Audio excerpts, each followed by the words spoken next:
Should be live.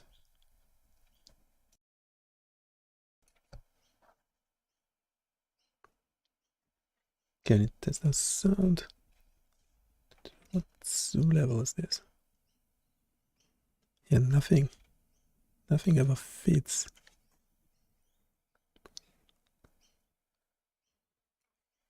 This one has the flashy bit and showing a wrong bits per minute. It's a bit unfortunate. We have different versions for it. Different versions.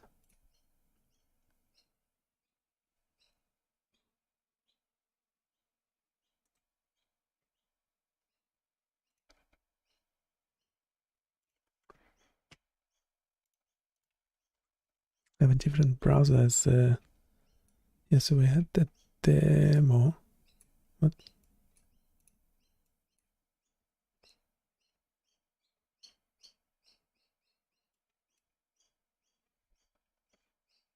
Of just a synthetic version of what we are trying to do. Then we had another demo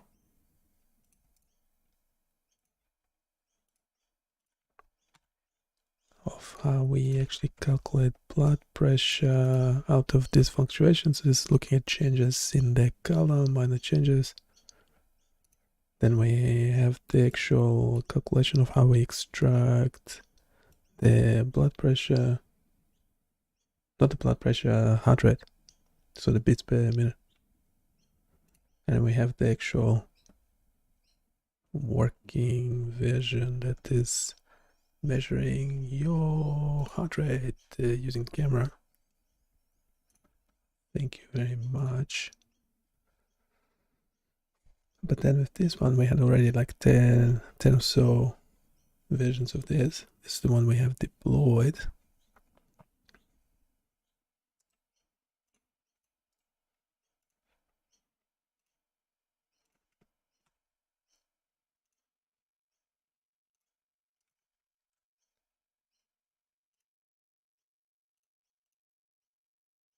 We have another one.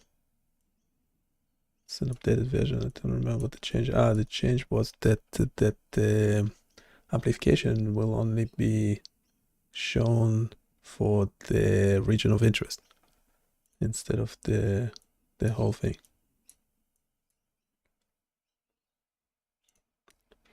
But the region of interest is still needs to be manually selected.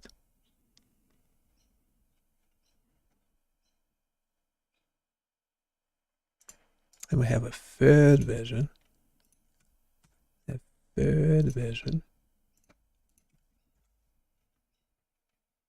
So in this case, we'll have an automated ROI selection.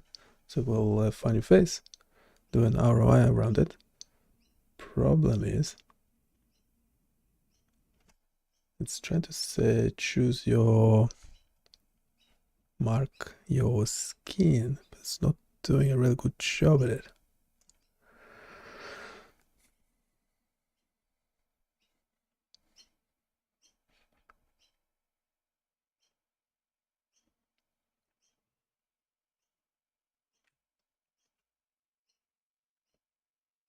So could fit things better.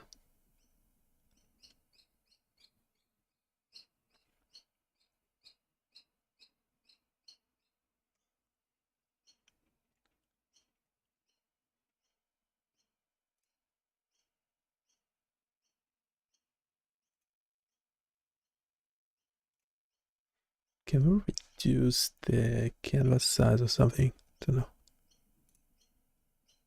Can we?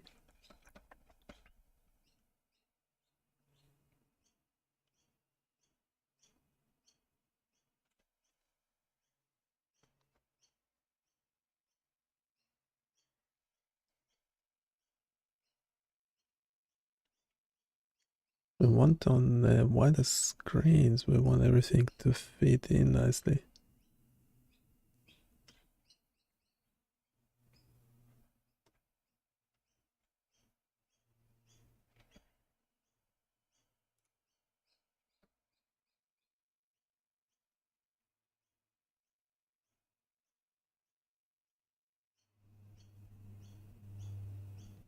Yeah, the skin selection is not great.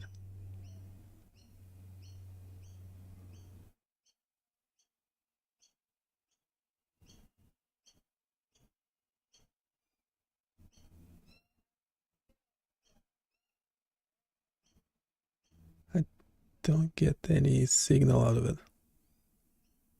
So the signal quality could meant to.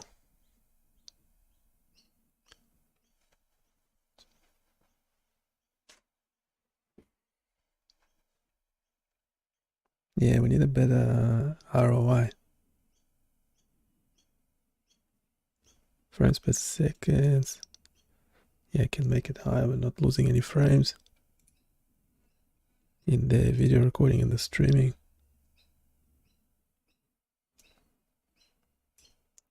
I'm not sure if the amplification factor only affects the display.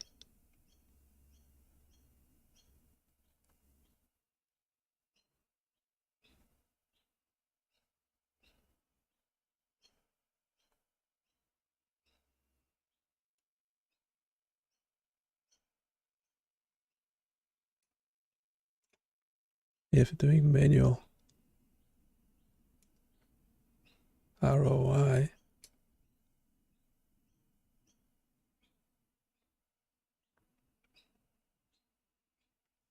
yeah, now we can see it. What's not 113 should recalculate.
Are you sure it's not 127? That's like 68, 66. And the 70s. We expect around 70.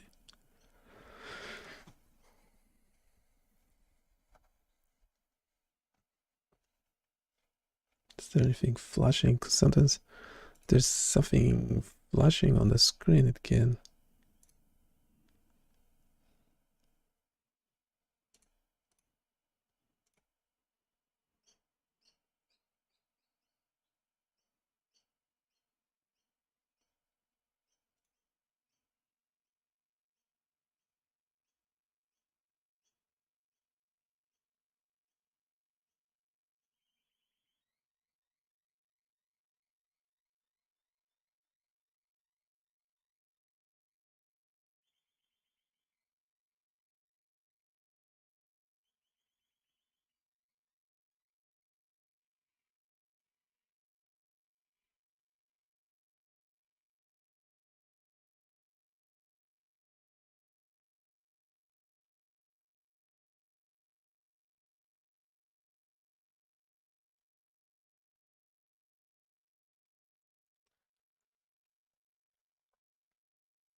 So we have Gemini 2.5 Pro. Let's see how good it is.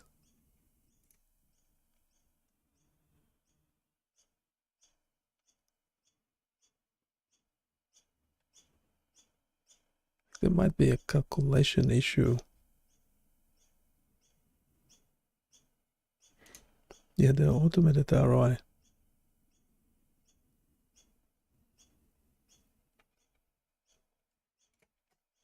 Okay, so we have a couple changes that we would like to make.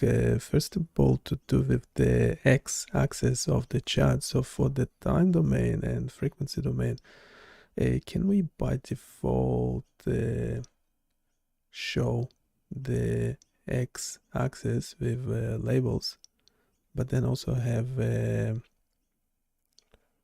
option to turn the x-axis display annotations off?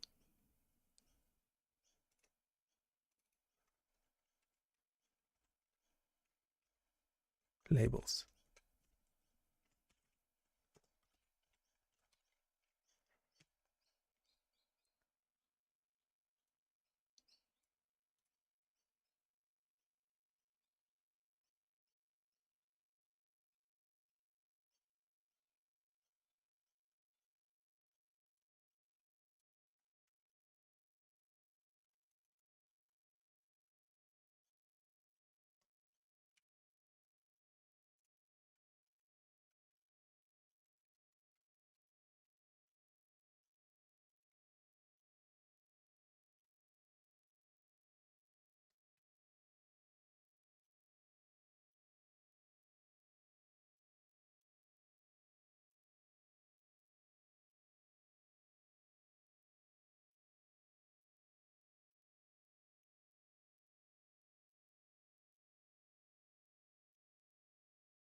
Yeah, the cutoff thing is actually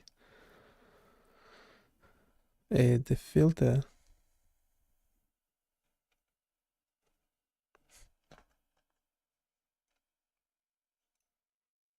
Can we also have another option to show the filtered and the non-filtered waveform in both time and frequency domain in different colors?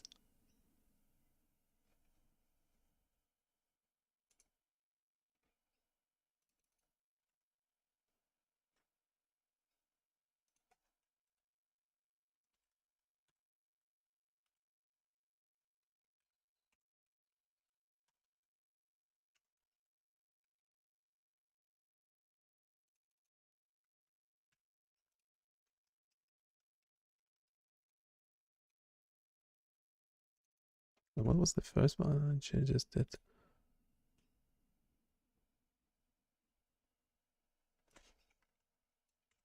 The x-axis of the chart.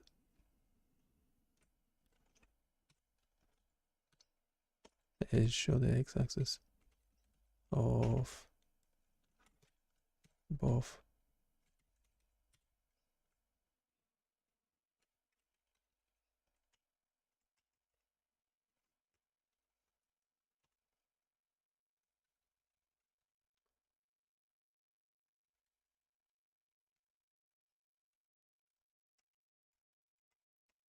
By default, show the axis with labels, but then also have an option to turn the axis labels off.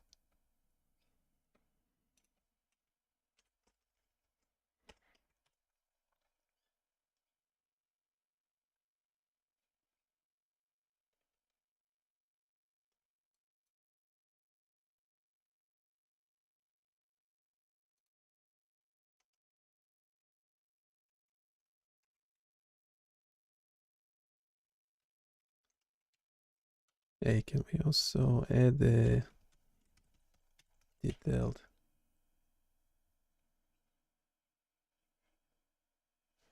Wait, what currently do we have? Overview, how to use technical details. The mode uses media by face mesh model.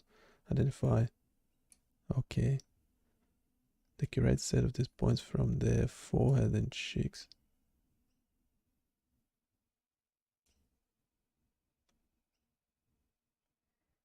The average green channel value from small pixel patches around these points is calculated to form a robust motion resistance signal.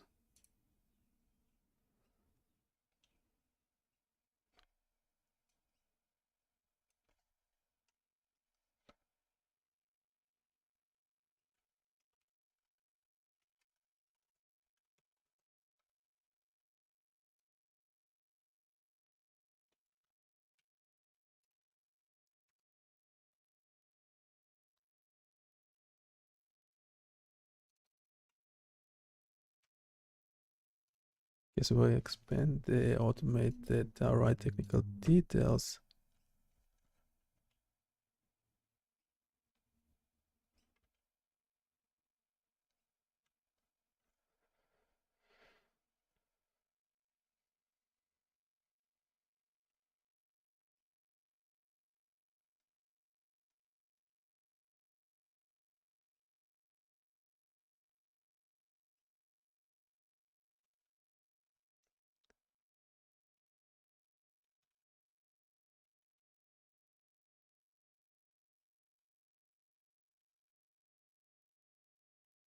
And the problem is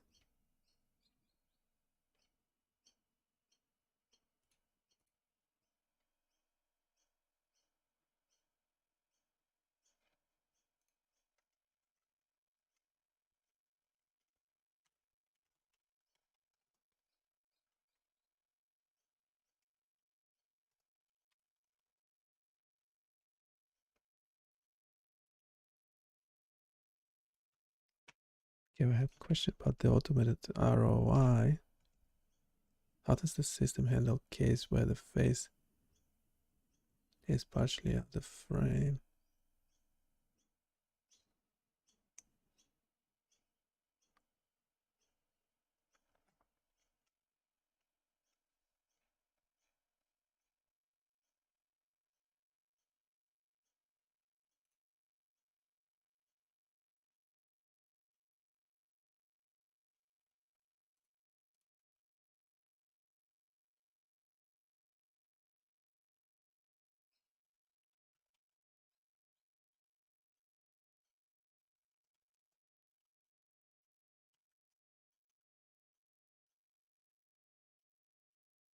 Okay, in the automated ROI, what is the ROI used for? No.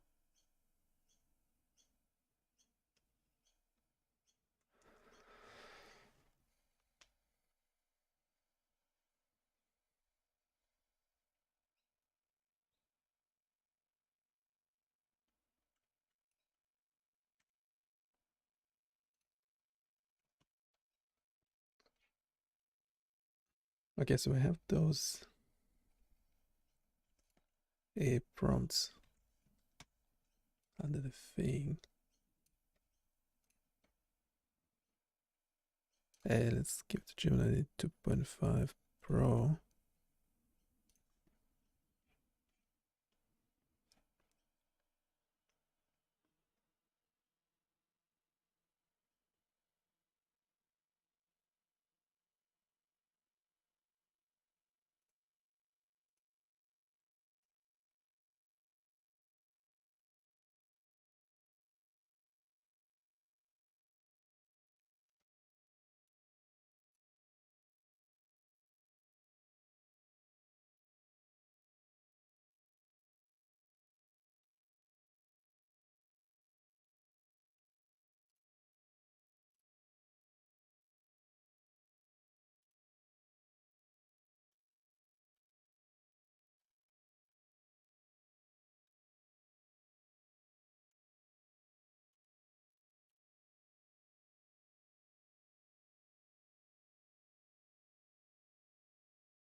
Okay, so get a response, the graph axis control, a row of this filtered signal visualization, expanded technical details, the automated ROI section.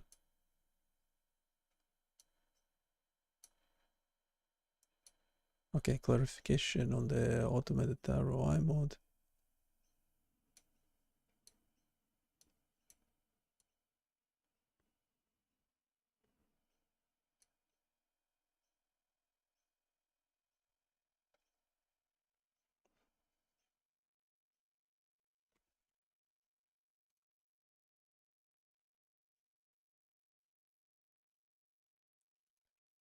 Okay, this would be fourth version of the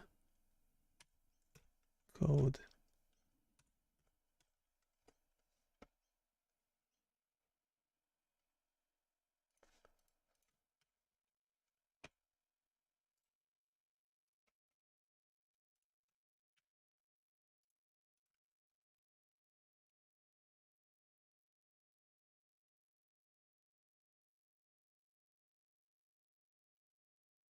Why is it negative?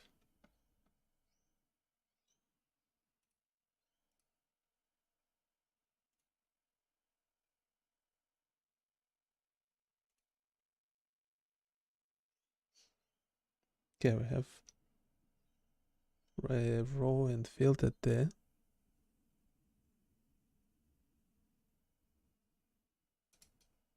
It's the filter.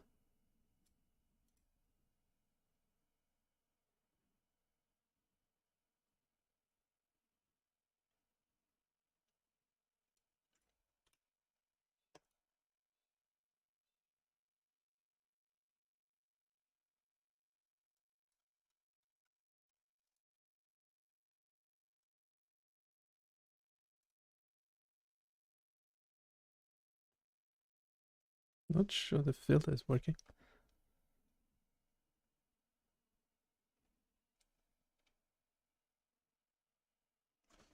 Wait, let's restart show row signal.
Wait, is there?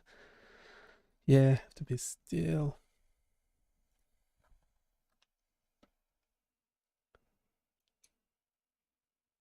Okay, the automated phase, the system will automatically find key points. Small yellow dots will show you where it's measuring from. Well, those are not great.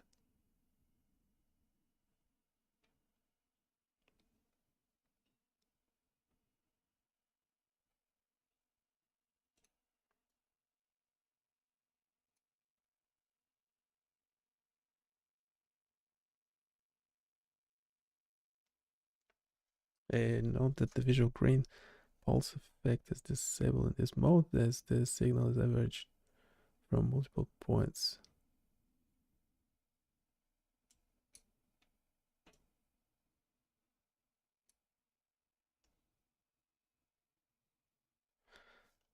Well, that's not the case.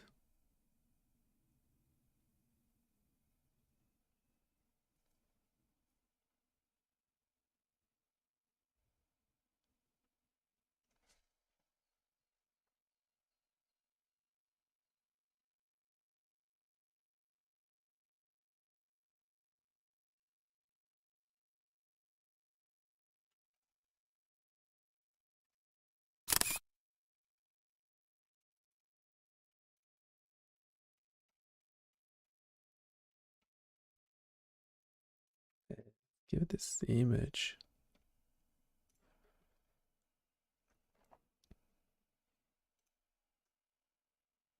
Can we improve the selection, the automated ROI selection? Based on the image attached, can we just select where the points where the skin is and ignore facial hair and jumper?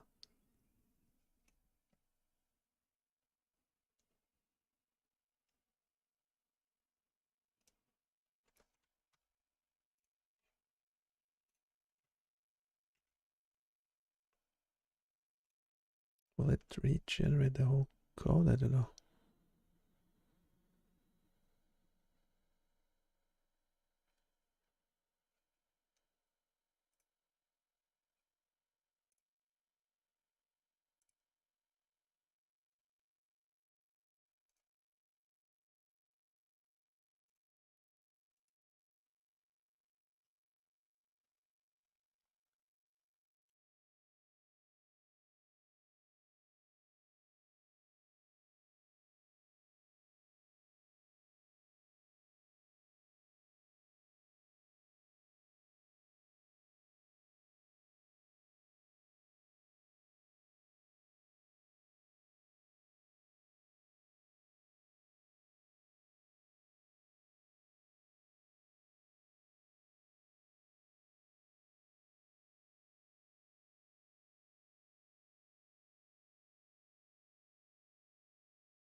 So, what do you think?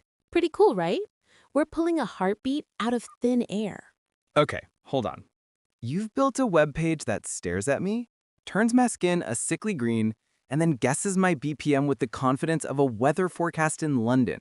Are you trying to diagnose me or make me the Incredible Hulk? It's not guessing, it's measuring. Your heart pumps blood, right? Every time it beats, the capillaries in your skin fill up. More blood means a tiny, tiny change in the color of your skin. We're just making that tiny change visible. We're amplifying reality. You're amplifying the fact that I'm slowly turning into a tomato every second. That's my secret. So the code is basically a digital vampire that looks at my face instead of my neck. Less messy, I'll give you that. Exactly. Except it's looking for the green channel. Blood absorbs green light, so when your face flushes with blood, it reflects slightly less green. We grab that signal, filter out all the noise, and amplify it. Noise? You mean my witty commentary? I mean, you swaying, the lights flickering, your cat walking behind you, all that stuff is a tidal wave of signal noise. The pulse is like a tiny ripple in that wave.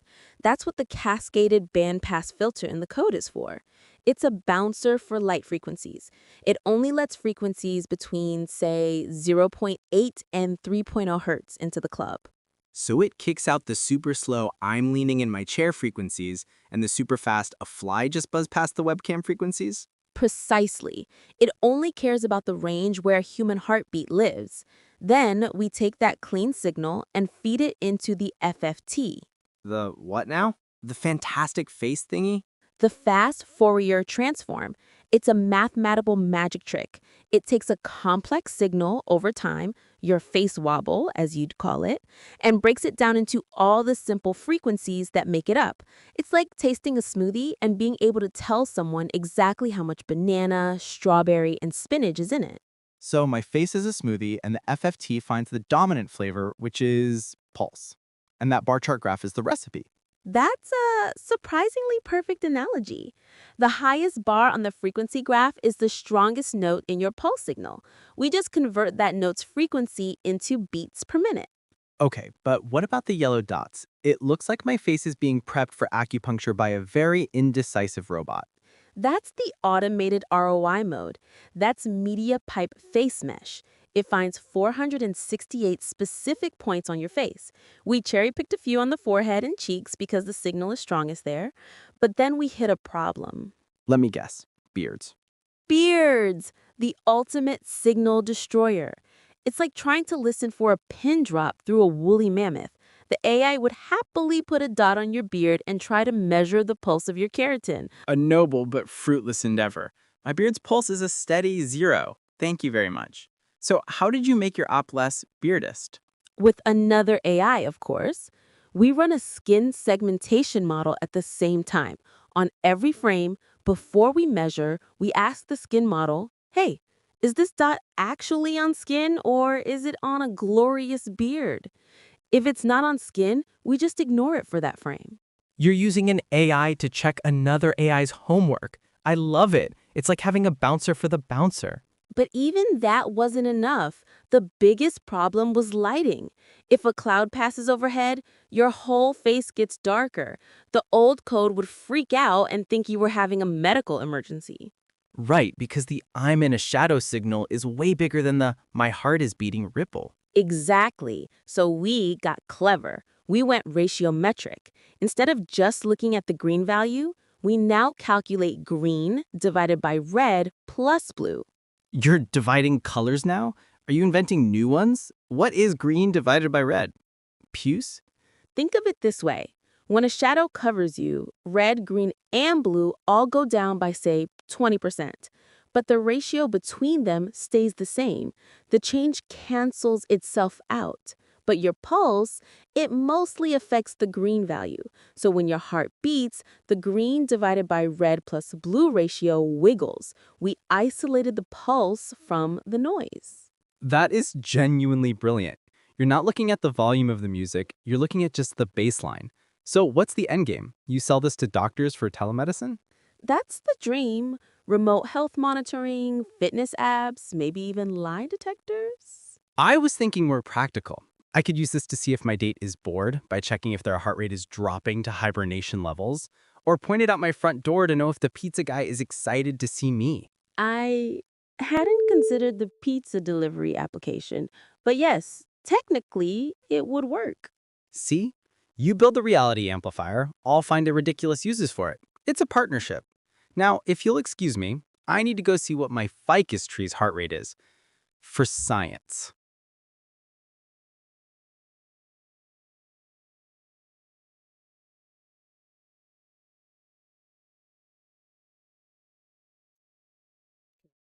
A bit of trouble fixing this.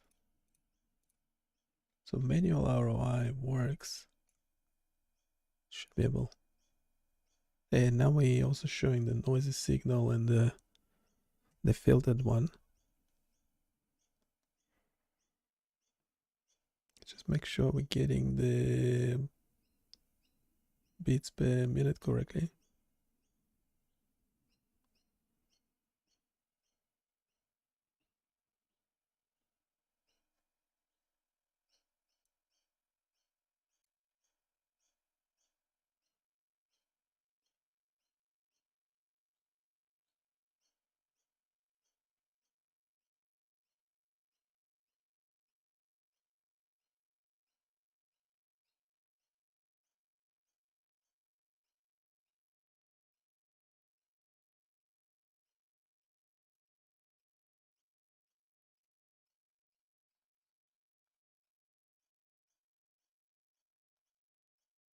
Changing the light to warm LED.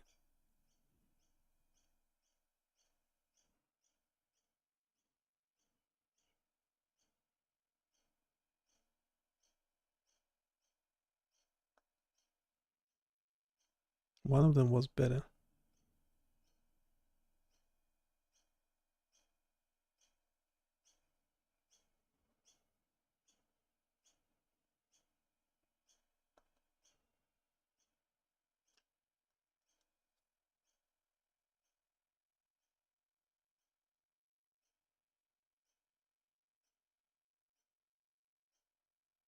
Yeah, there are certain light conditions that made the recording better.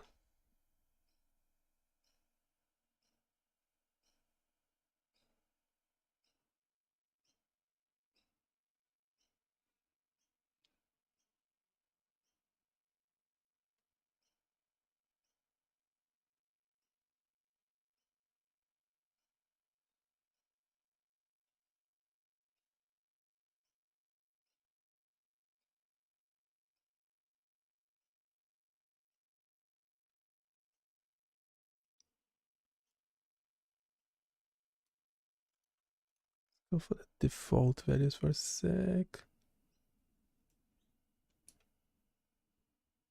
Don't know if the ROI is big enough.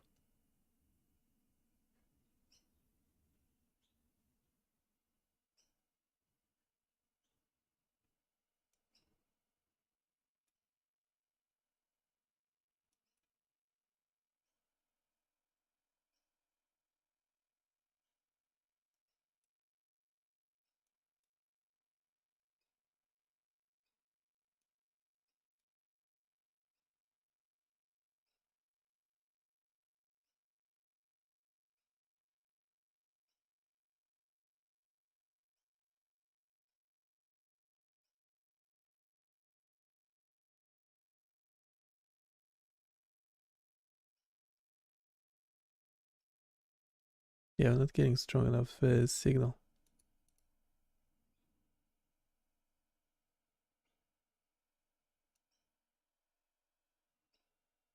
Can run it a bit faster.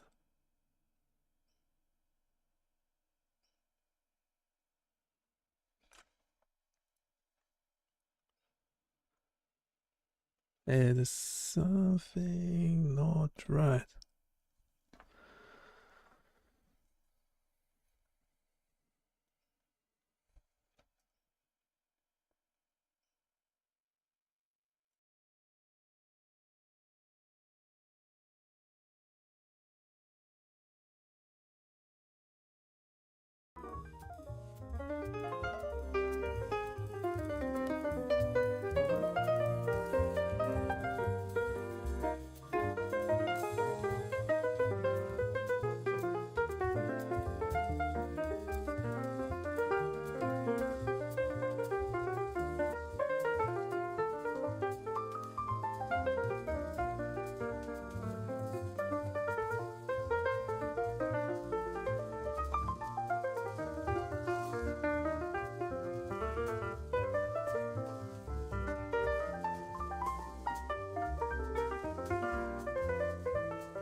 lost the DJ.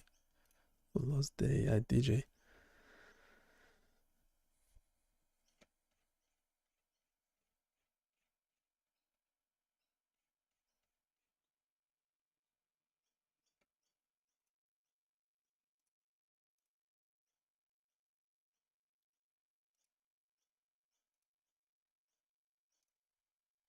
Okay, there's a few problems. Did you change anything to do with the calculation of the actual beats per minute of the heart rate?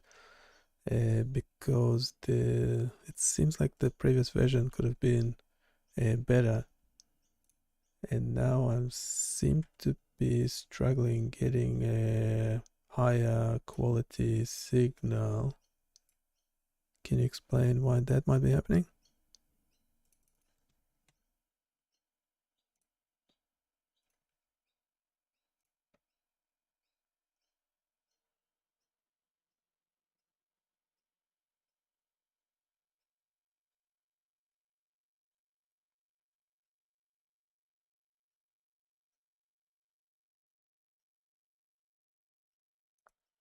Yeah, we had the previous version essentially working better. I think it stuffed up something with the calculation.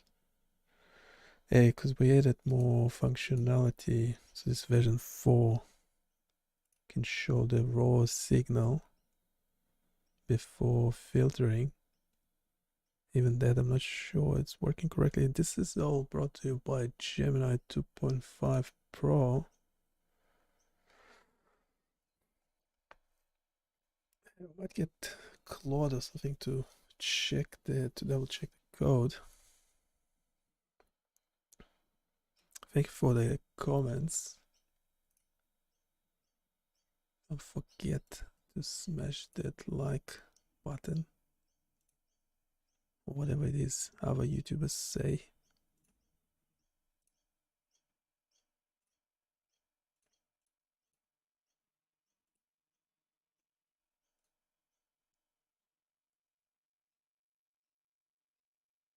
I wouldn't touch the Muse though, it's just a waste of money.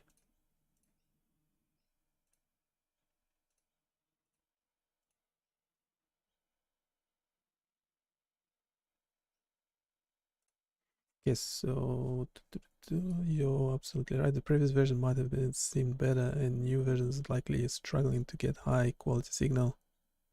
We did not change the core BPM calculation.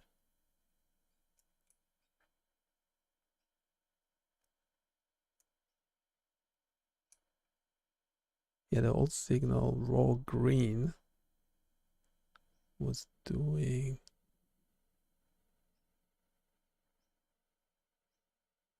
instead of Muse 2. What are you using for gaming? Then it should be fine. I mean, here we can use a webcam for whatever. Like, I mean, you can't use it for EEG. You can use it for, yeah, for gaming. It's okay. For placebo, it's also good. What are you trying to get out of it? Obviously, for any medical diagnosis, you need a clinical grade device placed by a trained person.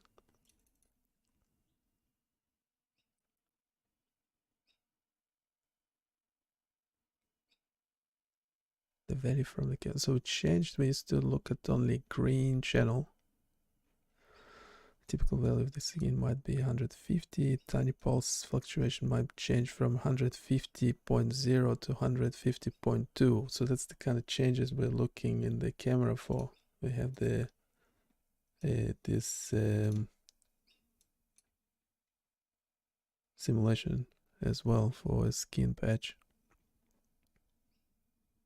So it's the kind of minor changes we're looking at. The amplification there meant to be within the region of interest. Actually meant to see the color change. It is there. We're just looking at the green channel.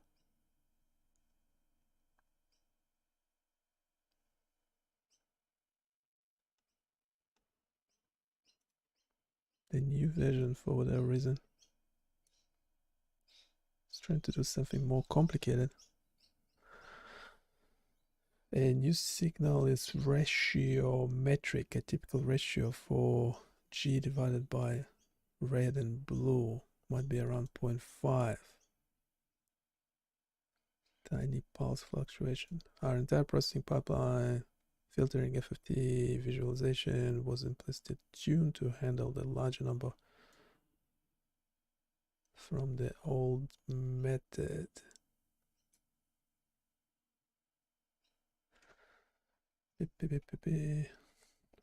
I'm using EEG signal to detect stress and fatigue level. Well, yeah, you don't need the EEG for that.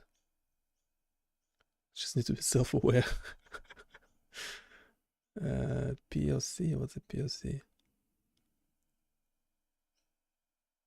I work with the capital W start and service. What? Yeah. No, I'm doing a lot of EEG actually. But yeah. Happy to talk about the EEG.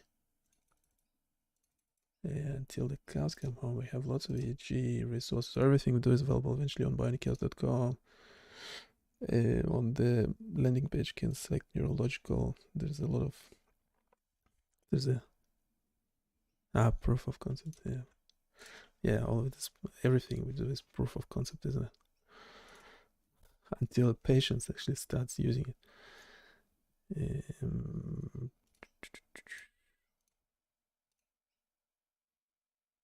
What's that button?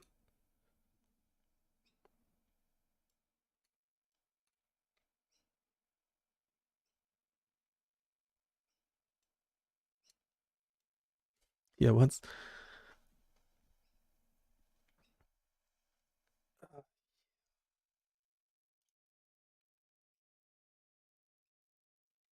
Yeah, so I have this signal simulator.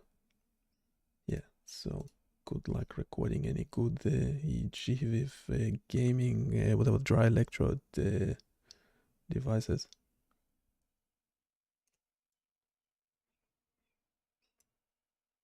And this will simulate. Need a certain.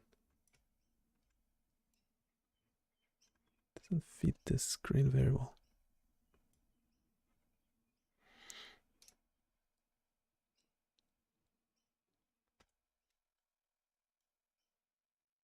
Is better.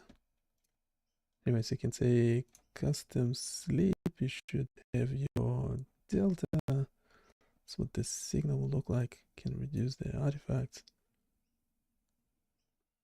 Yeah, blinking is those spikes there. Can get rid of them. Muscle artifact is this higher frequency component. Assuming it's not, well, just for make it more realistic, we'll add a few. Yeah, get rid of eye blinks. Keep some EMG, light sleep, have mostly theta, relaxed meditative state, mostly alpha, focus concentration, mostly beta.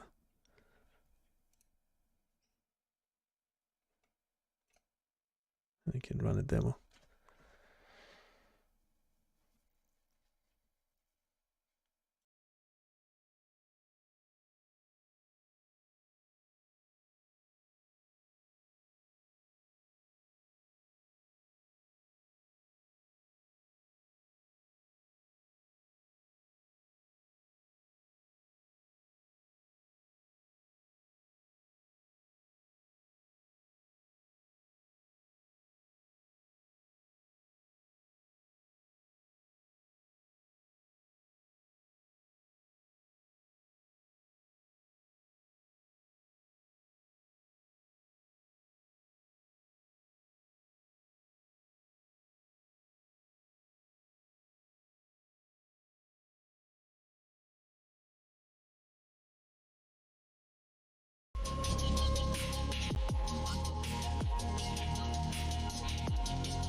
Thank you very much.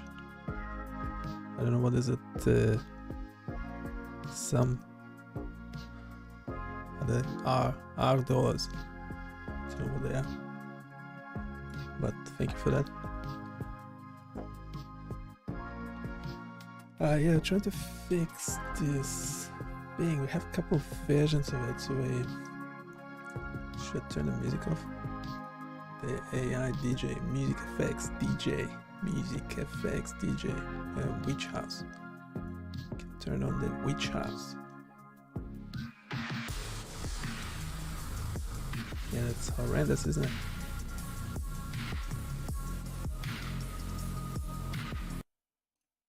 Ooh, the DJ is not great. Well, sometimes, yeah, it's like 50-50. Sometimes it does something useful, but yeah, not always. Anyhow, we have a bunch of versions of this thing. We're trying to... So it's like an amplification microscope. You have like a TED talk on this from whatever, 10 years ago. There was a lot of hype around it. That's, by the way, incorrect. I have to stop moving to actually being able to record something. This version needs some better light as well. So if I don't move, certain specific light conditions. Wait, what are the settings? Yeah, we're trying to automate the region of interest selection.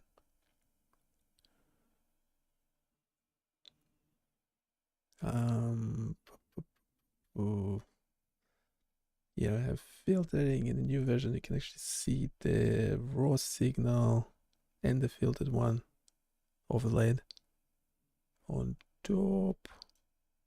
See standard stuff. Don't get too excited about that, because I'm having trouble getting a high quality signal. I'm not sure if it's... So doing a manual ROI. Wait a sec, we wanted to actually revert a couple versions back, because the automatic ROI stopped working. Revert.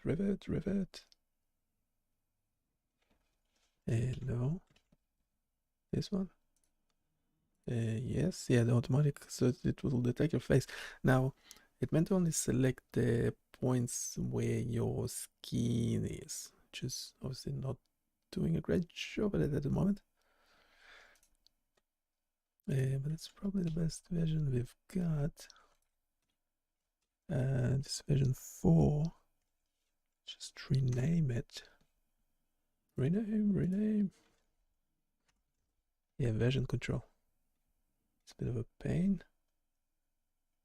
Yeah, show raw signal. We're showing the graph axis. Yeah, so this is more like the development thingy. Development thingy.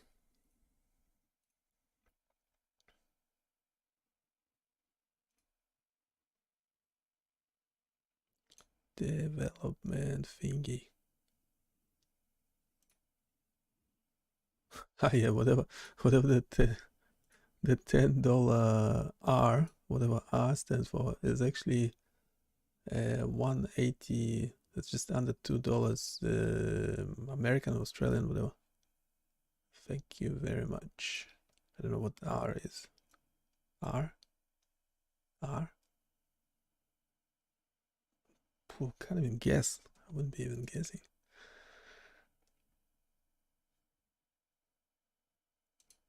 R dollars. Well, any dollar is dollar. They all smell the same, don't they? Yeah. So we had the theory behind it. We had the basic simulation where you have like a patch of skin fluctuating. By the way, if anyone ooh, what happened there? Yeah, the tab. If you move to a different tab, the demo starts going faster and faster. Is it the bug or a feature? Can always, reframe it as a feature. Reframe it as a feature.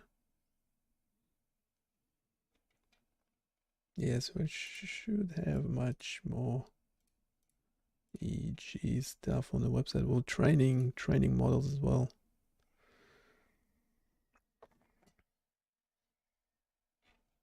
You can also search.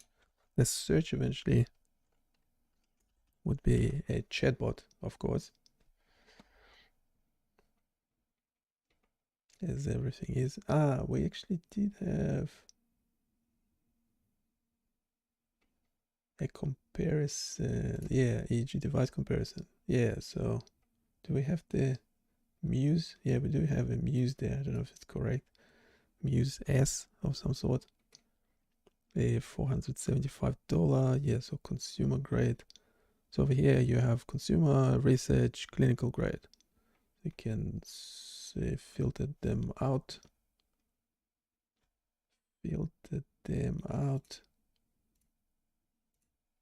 What on earth? That's working. Is that graph funny?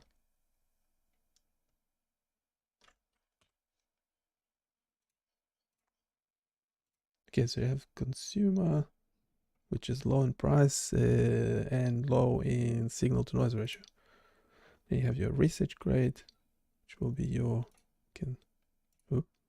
research will be your GTech, Biosemi, OpenBCI. Yeah, the standard, the usual suspects.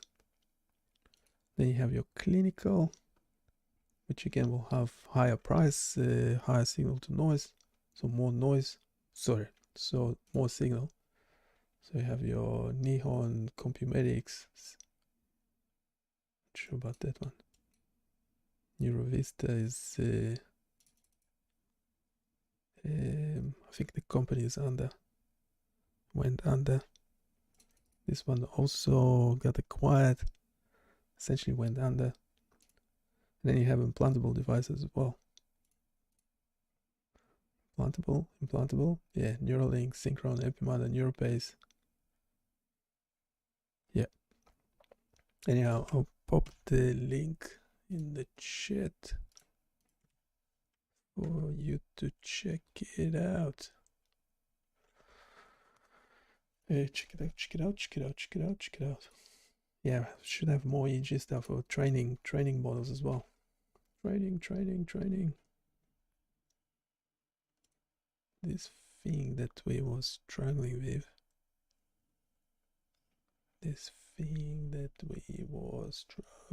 with.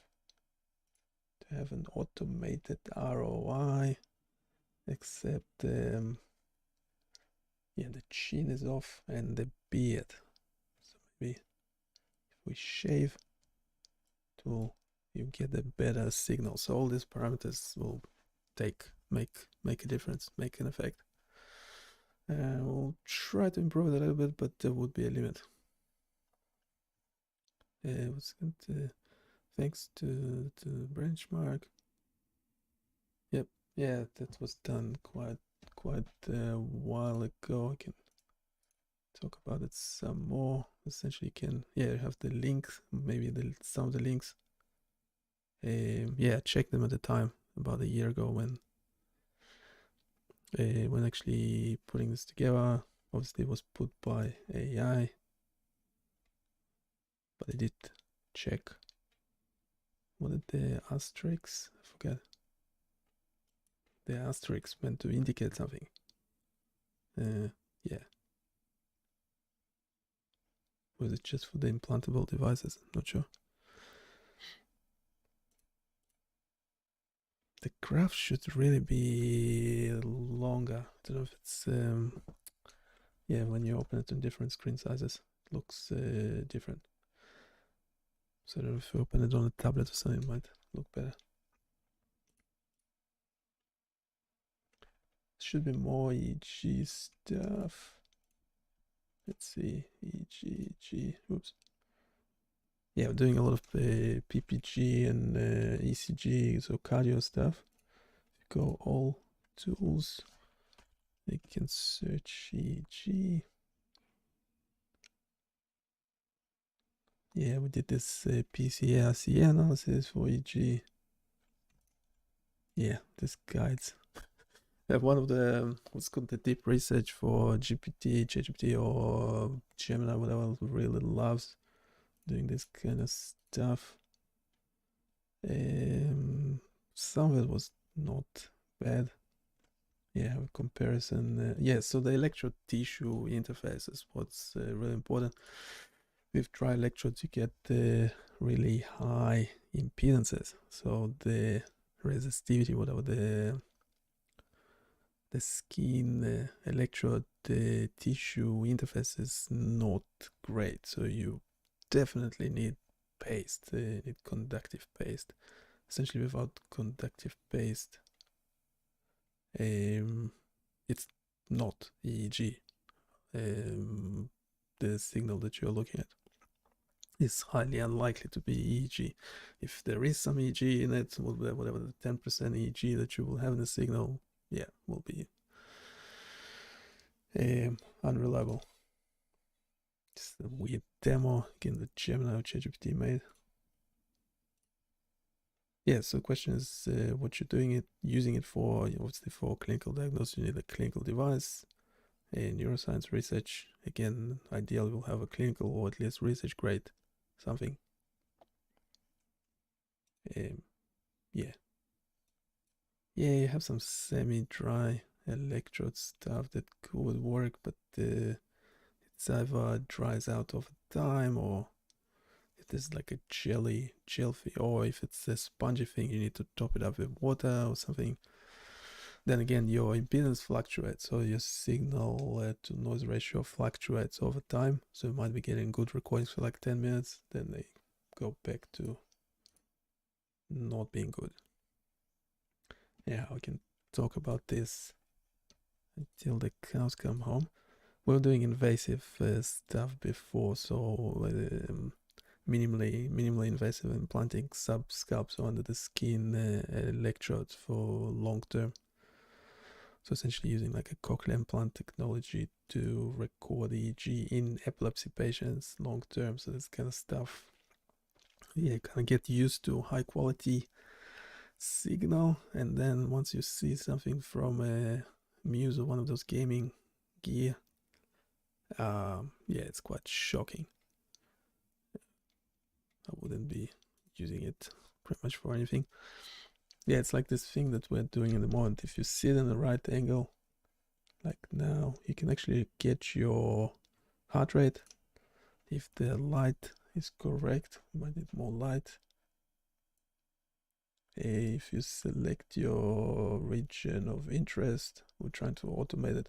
And then if you don't move, don't talk, stop talking, you can get a higher quality signal. You can see that's the heart rate there. We get a correct measurement. It's actually 63, and it's 63 on my Garmin as well. Amazing stuff.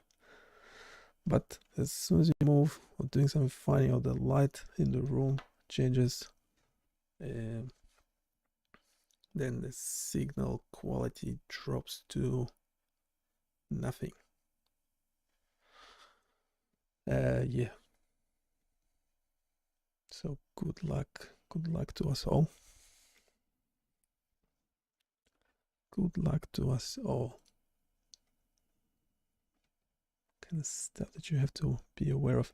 And yes, we can improve some things.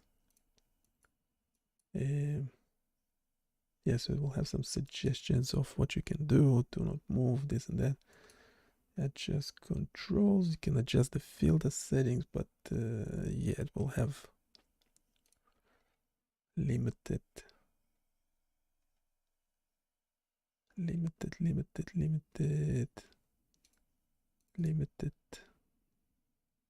not even sure the filter is working correctly.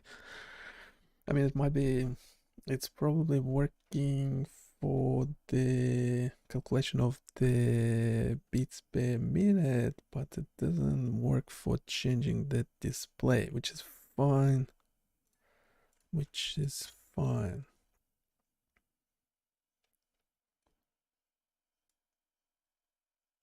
and we have an advanced, a highly experienced developer, so we can just ask them.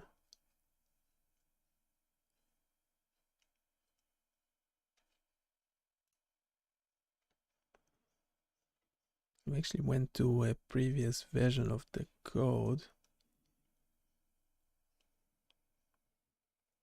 What's doing the eyes? So I don't know if those.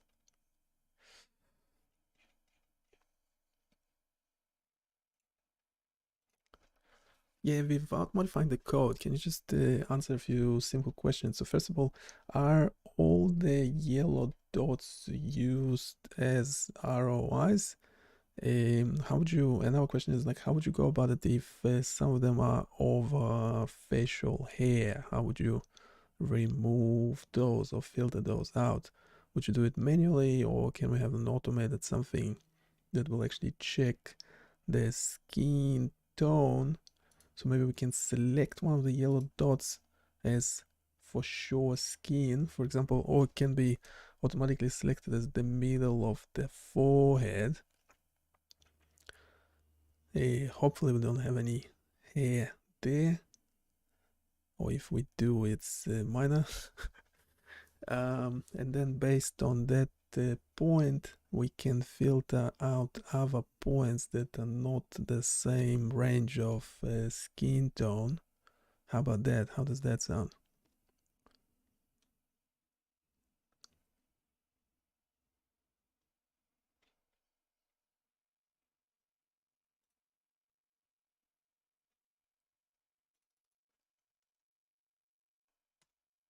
What if we put it in a new chat? Let's start a new chat. We put it as a comment.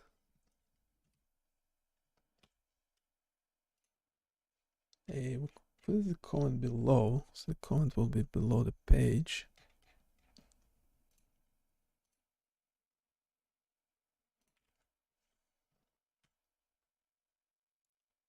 We give it to, again, Gemini 2.5 Pro. Let's run and see what it says.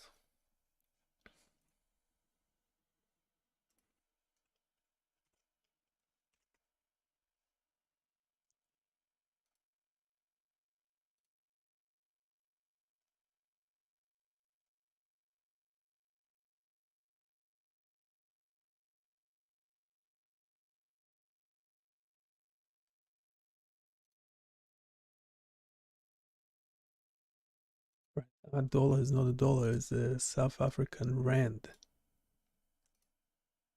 says ZAR, meant to be. I don't know why YouTube says R dollar instead of ZAR. ZAR. Yeah, and the conversion rate is. Did it use the right conversion rate?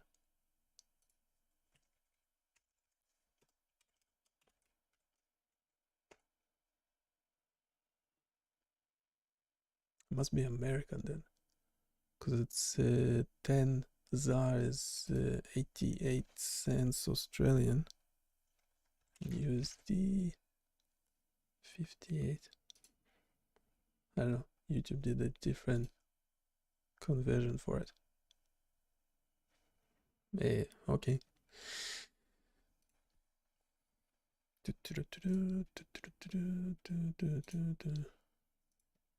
Get back to Gemini.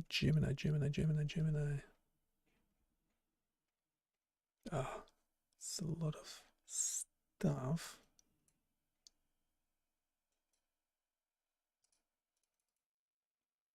Maybe we can get another bot.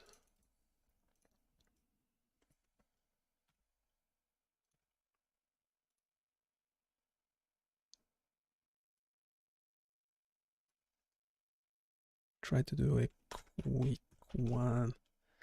So generates download the conversation between data scientist and a comedian about this question. Let's see what it gives it.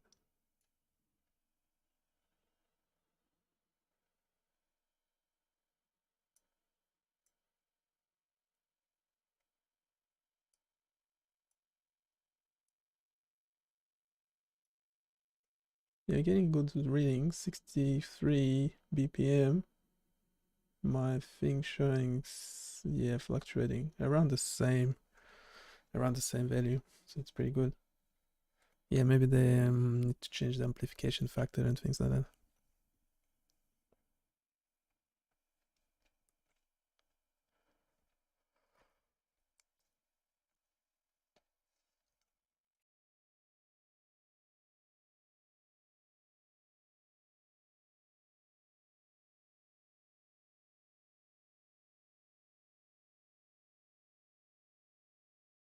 But the main problem is that the automated ROI should be getting the same thing, but it doesn't. But it does not do that. Does not do that.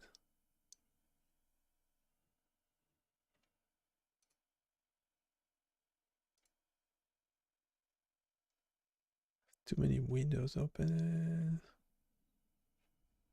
Yeah, that ROI. Can we just select? We can do it manually, can we? Can we do it manually?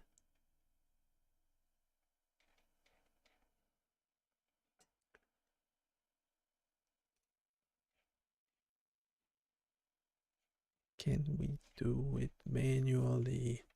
Right, and we have a conversation. We'll get essentially notebook, a version of notebook lab. A copy as text.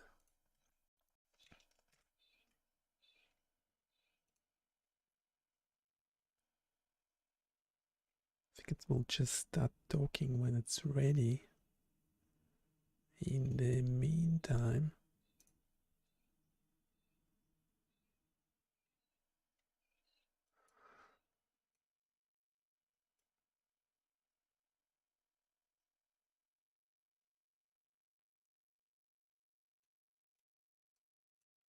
it says the what we suggested before is selecting the great photo experience for photo approaches, simplest scenarios. However, existing code uses more advanced AI driven, yeah, blah blah, but it's not working very well.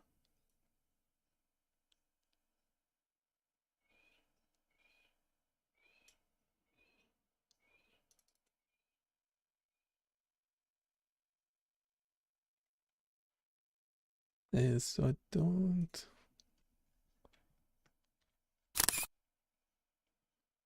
get it.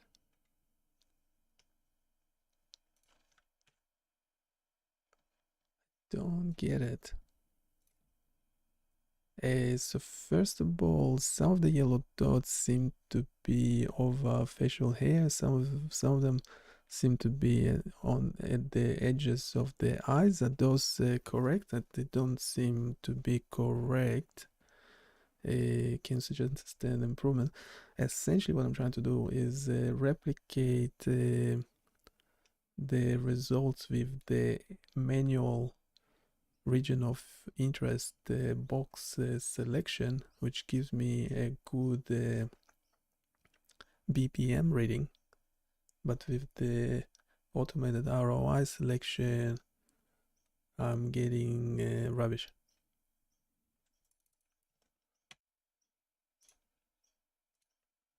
That's essentially what the problem is.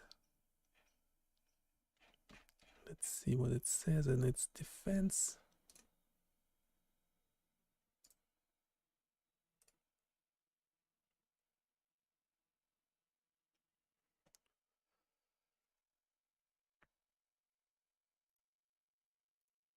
Essentially everything we do eventually available on BioniChaos.com. Go check it out and provide your feedback.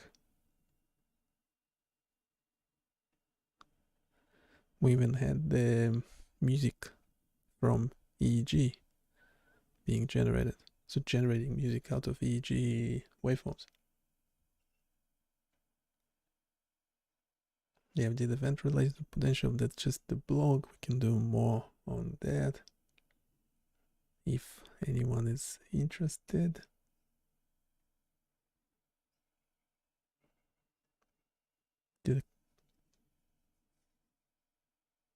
a very long time ago we did this e.g. cross coherence function. It's probably time to review, to go back to that again.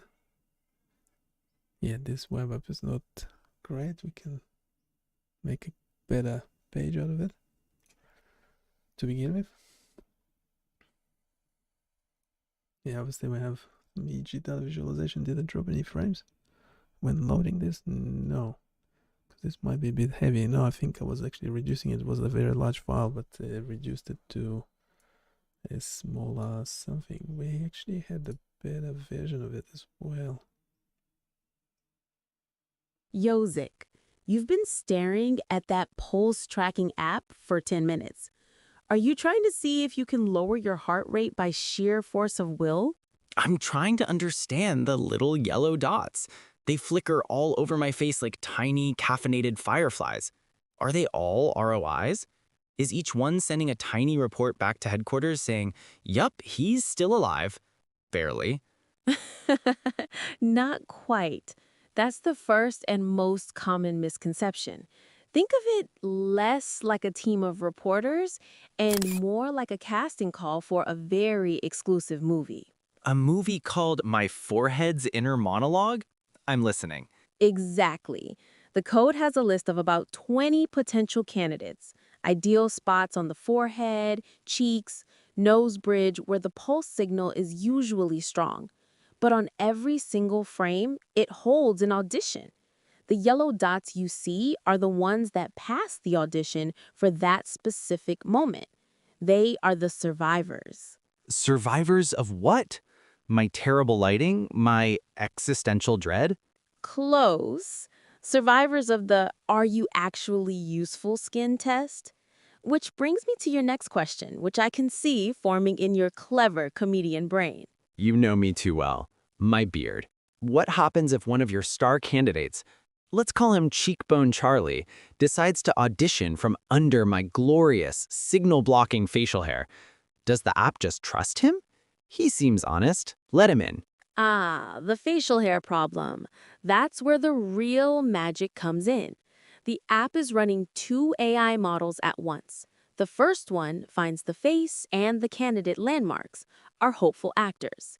The second one, selfie segmentation, acts as the bouncer. A bouncer? I love it. Does he have a little earpiece and a velvet rope? Metaphorically, yes.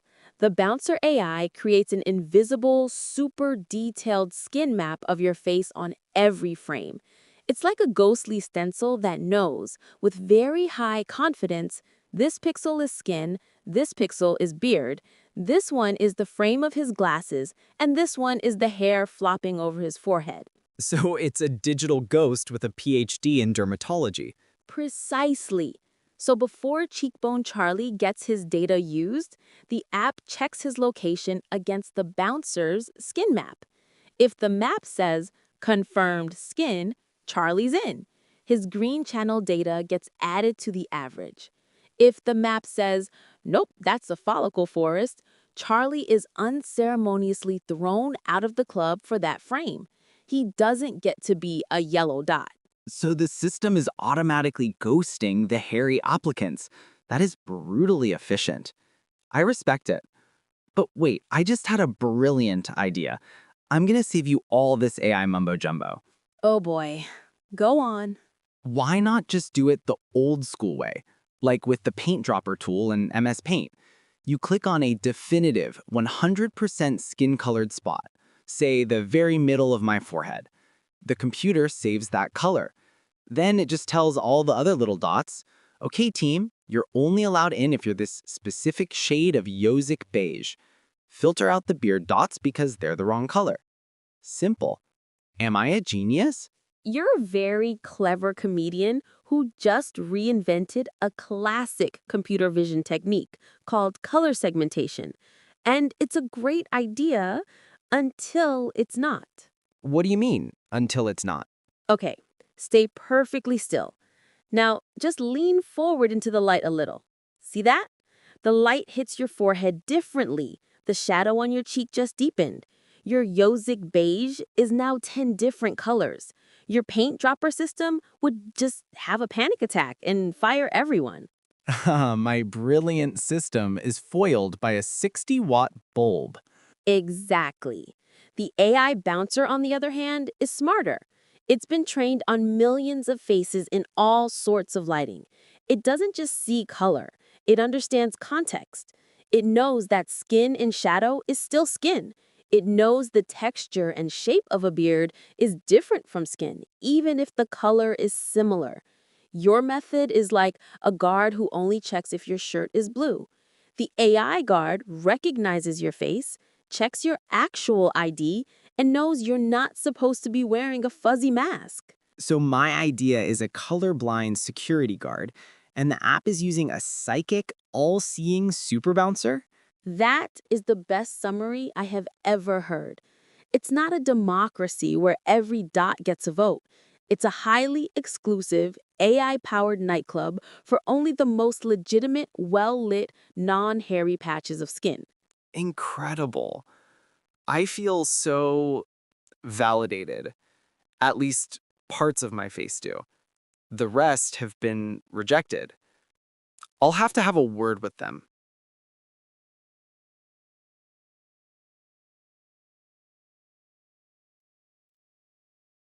Okay, that's just based on the question we asked. Then we had some other ideas. So have now a version of it. We'll have to test first if the manual ROI still works. Oh, this is much longer code.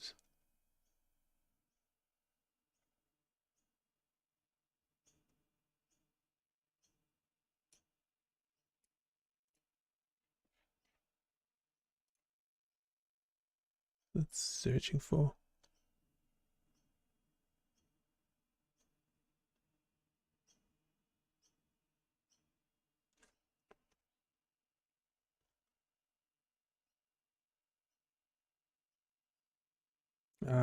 Yeah, it made something way more complicated.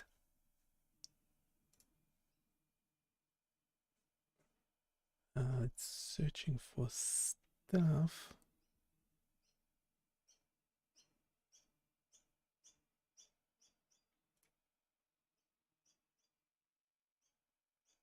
The filter works better.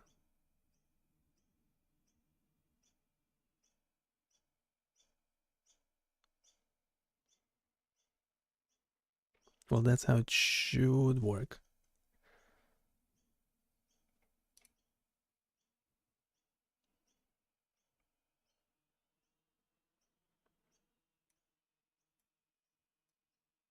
Okay, that's actually loaded something.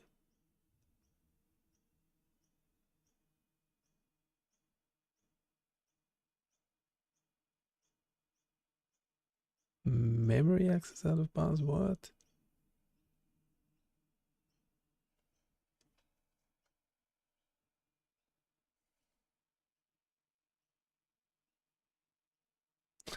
Does it tell me to go back into that position? It would be hard. Keeps giving me errors.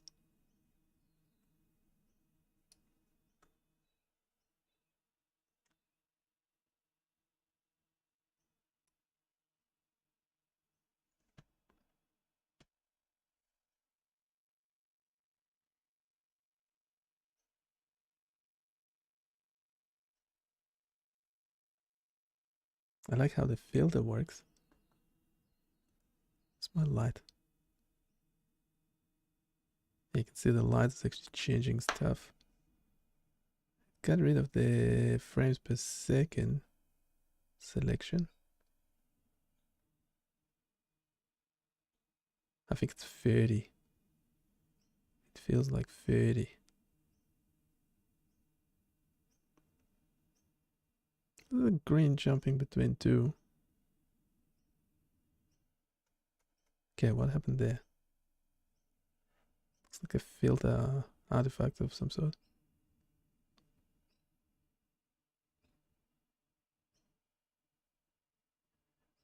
gonna give me good recording. It should stabilize on one peak there. 60 BPM.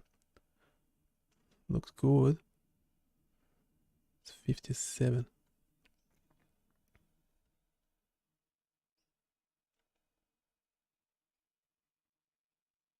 Yeah, now keep moving, so it's a lot to show. And then the main question is,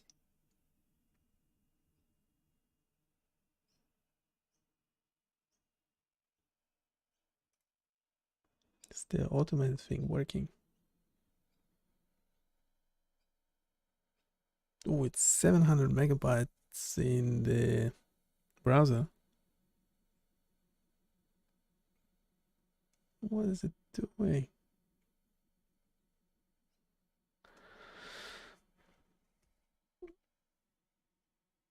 It's doing something overly complicated. Overly complicated nonsense. Overly complicated nonsense.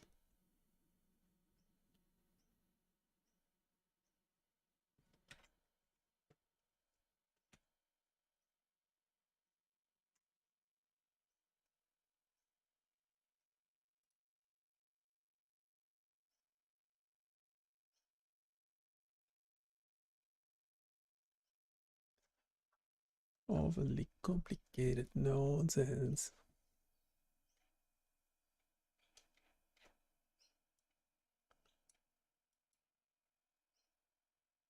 It's implemented save zone, forehead only, replaced by the broad list of facial points. 10 points on the forehead, okay. Increase skin confidence threshold, okay. Added a motion stability filter. Oof.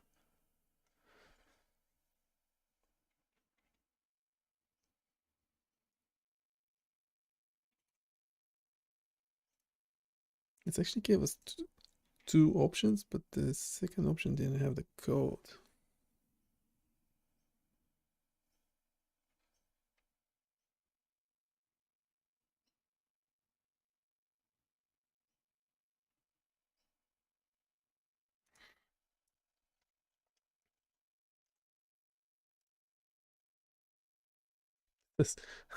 Let's generate the code. Yeah, let's. Complete standalone HTML. Strict skin confidence. Okay. Motion stability filter. This all sounds really good. Would it actually work? Would it actually work?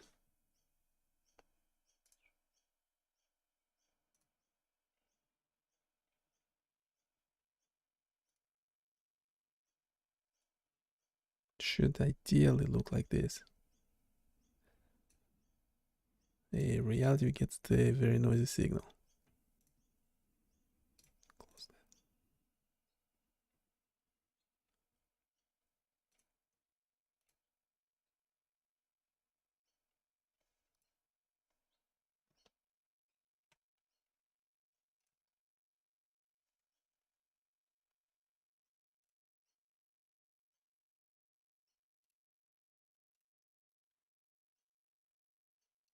And we have versions of this deployed. Everything we do eventually deployed on BioniChaos.com.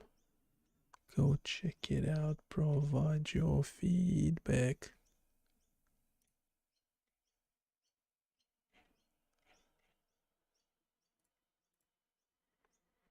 Can we have a version, another version of the whole code?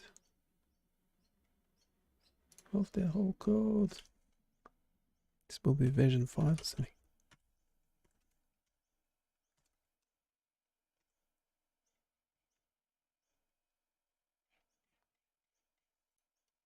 Do we actually have it? Yes.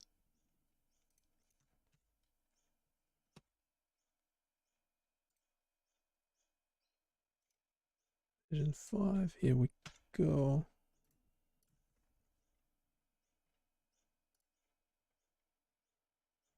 Okay, so let's assume the manual ROI box works. What's that one there?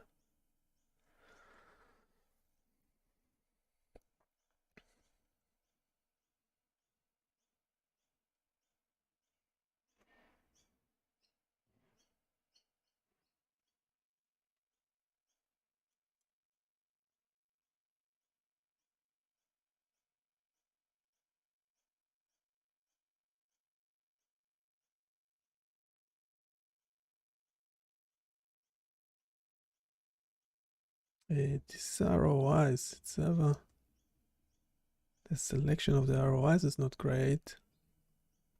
It's doing some automated stuff.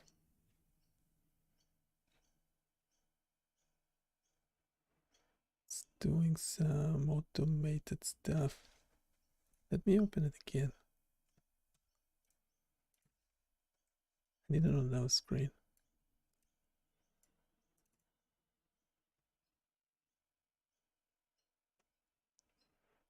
A automated ROI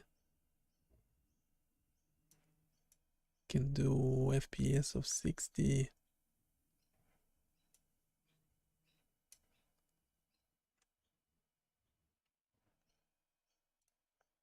Can show the raw signal as well.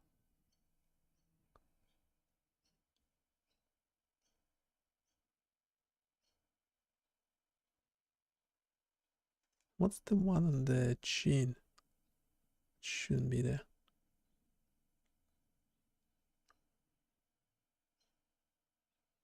And the quality is poor.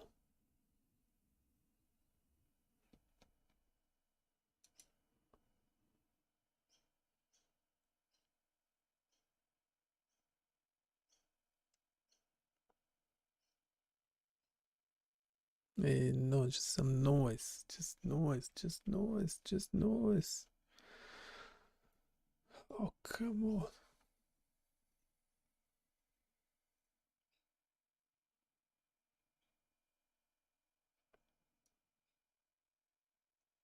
It's automatically selecting.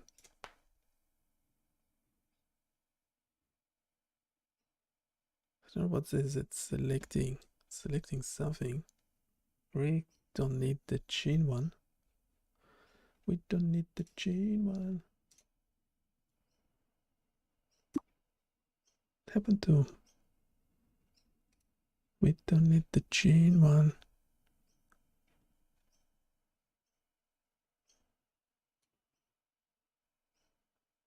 Super weird. Super weird. Super weird.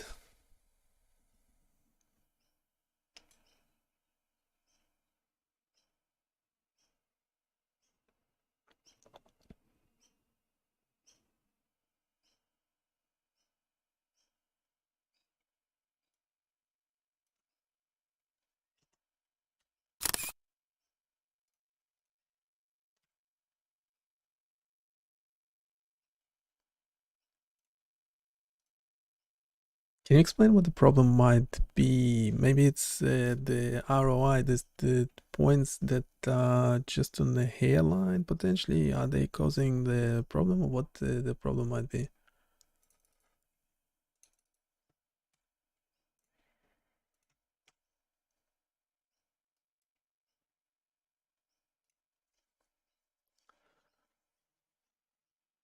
Can you like reduce the number of points or something?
Okay, so I have the forehead only landmarks. Let's find it in the code. Can't believe I'm making manual changes to the code. It's ridiculous.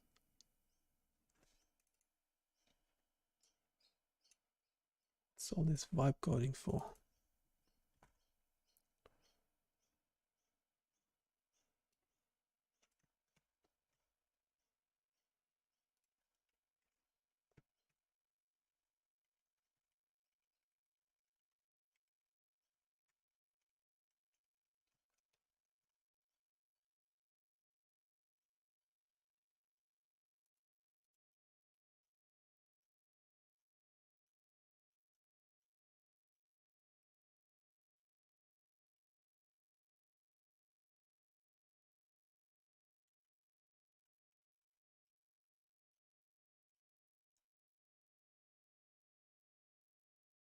And also suggesting to change the motion threshold.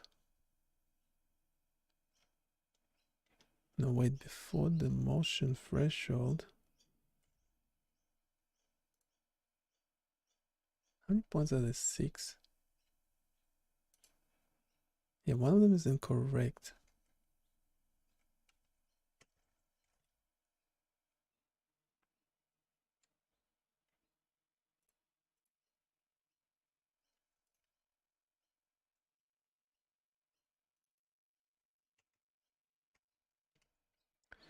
One of them is incorrect.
I think there's like a minimum number of points that is required.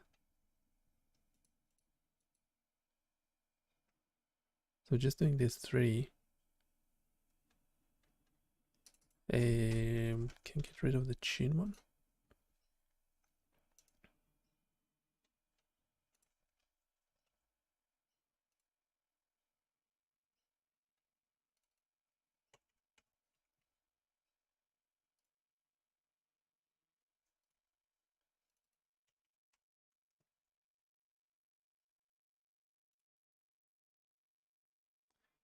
Right.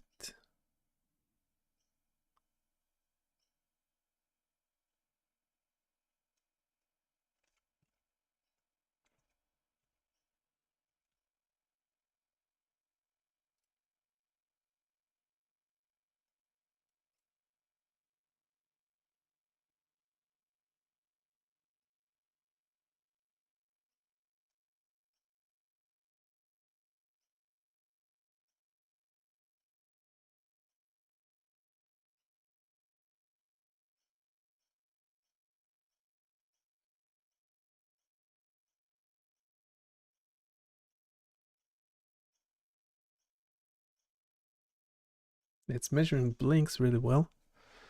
It's not measuring blinks really well.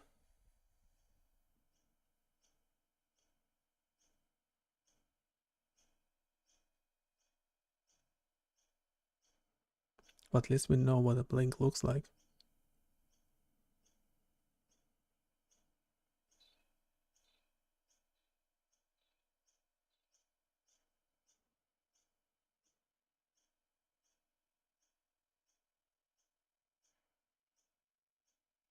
Yeah, I'm not able to get a good signal. I'm not able to get a good signal. Oh, come on.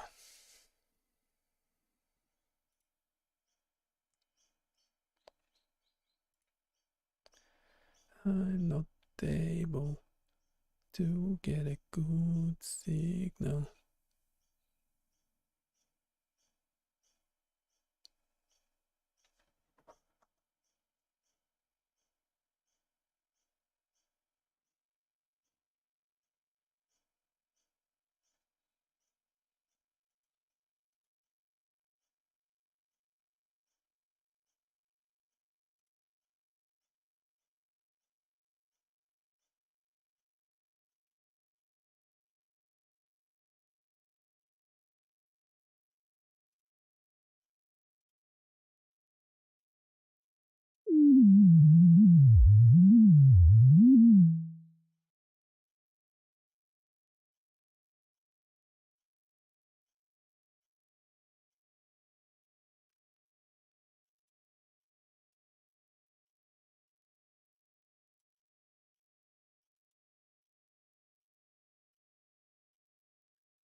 The calculation is wrong.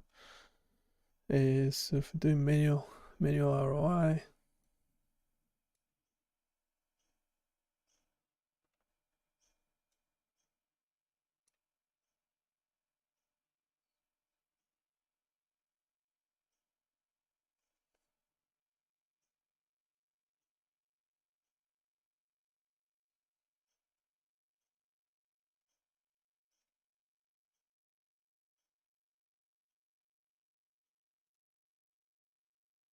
yeah, that is correct. If I change the FPS, calculation is wrong. It's actually double the reading. It's not taking the FPS. It's ridiculous. Everything you add, it's breaking the thing.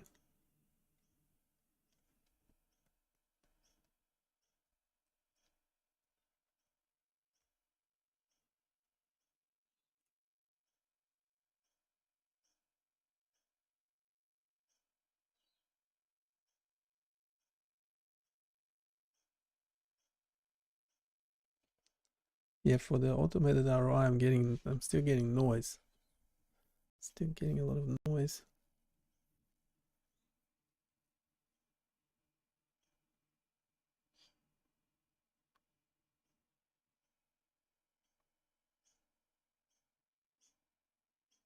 Automated ROI, we should simplify the code.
What do you want to explore? Ready to make something amazing?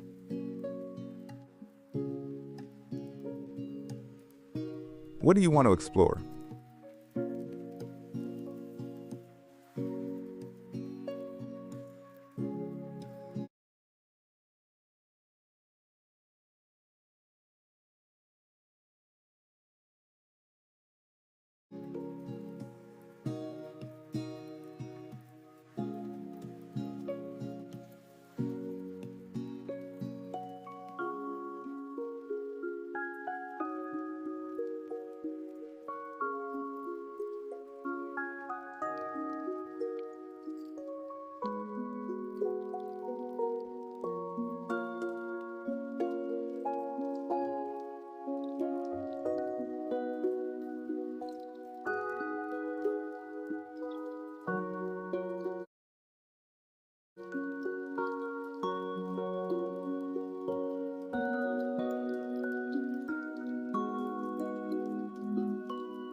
Let's see the results of Operation Forehead Gang. How are we looking?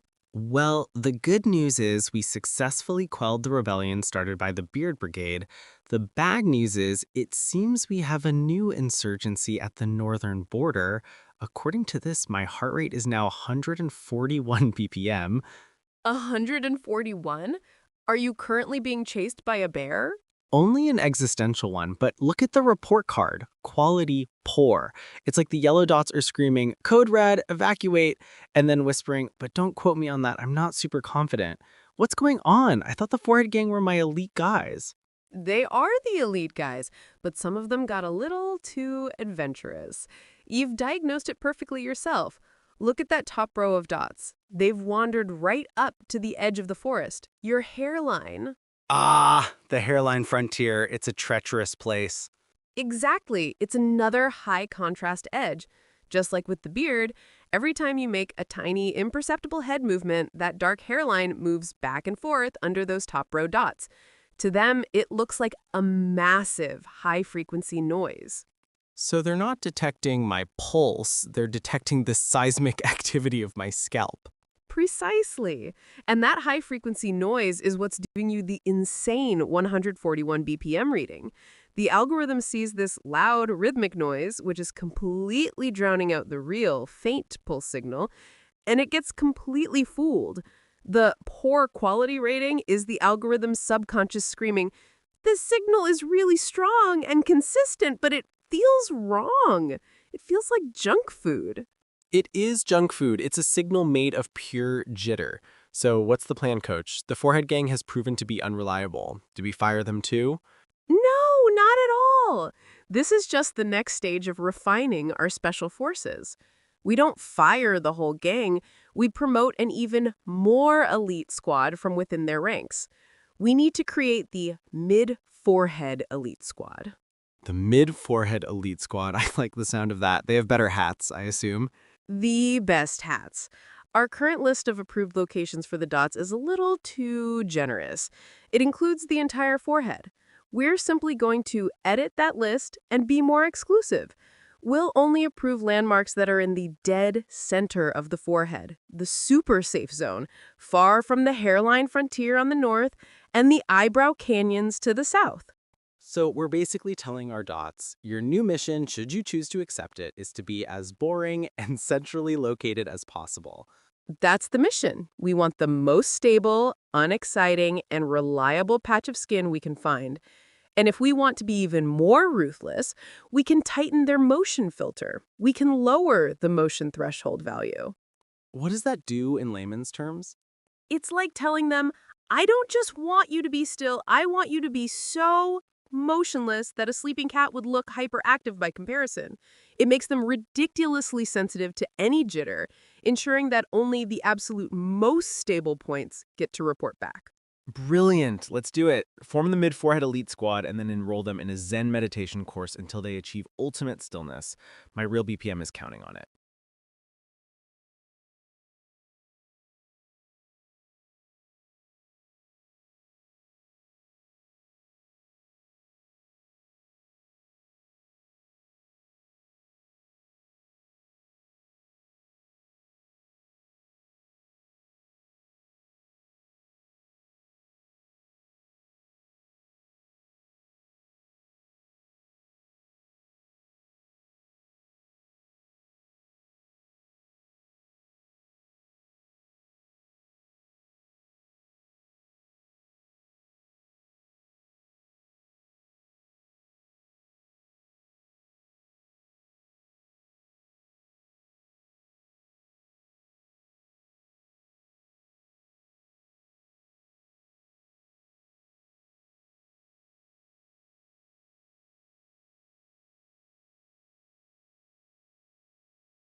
How good is it that the robots can do all that talking for you?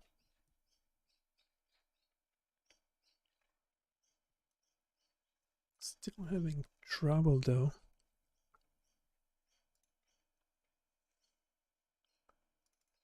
Should we reduce the motion threshold?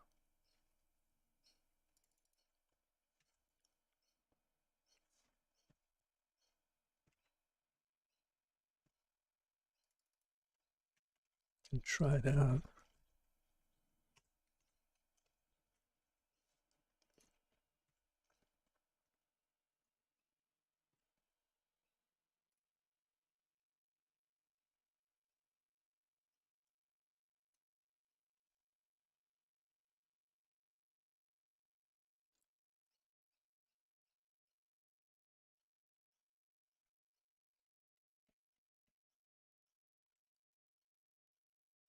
Yeah, there's a couple of things.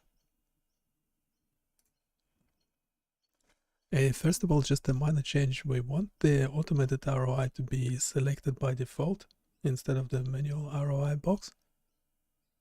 Now, the second thing is that for the automated ROI, do we actually need a box around those dots that are you know, the yellow dots?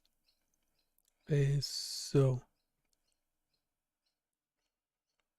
when we have the automated ROI selected, can we or should we have a box around it so the results are comparable to the manual ROI? Because the manual ROI does actually work and give us a good quality signal.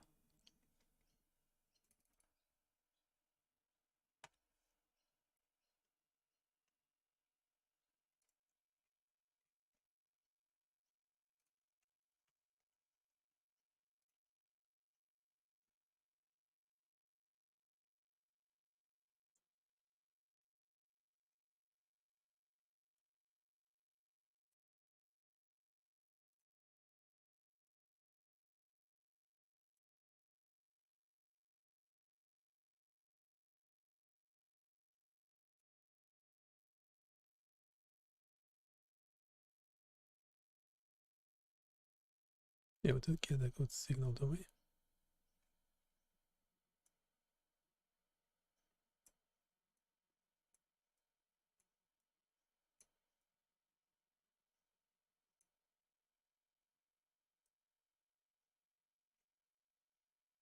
Yeah, generating a new version of the code.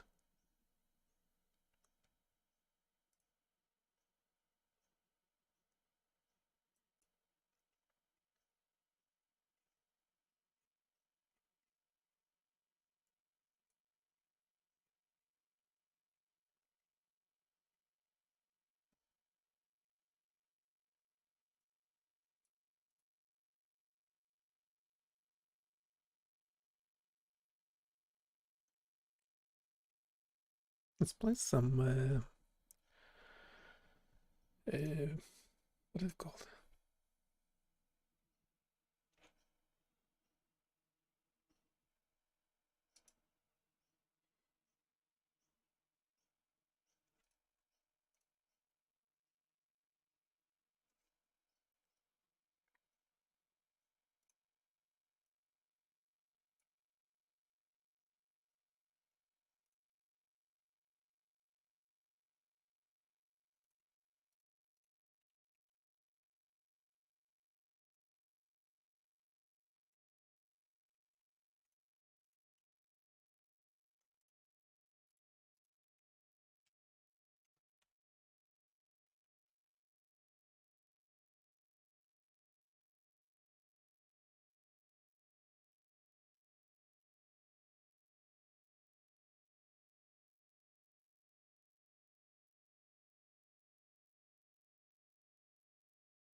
Okay, can we change the ROI selection to essentially so mark the whole forehead and then do a box within it, making sure we're not touching any hairline or eyebrows or anything like that.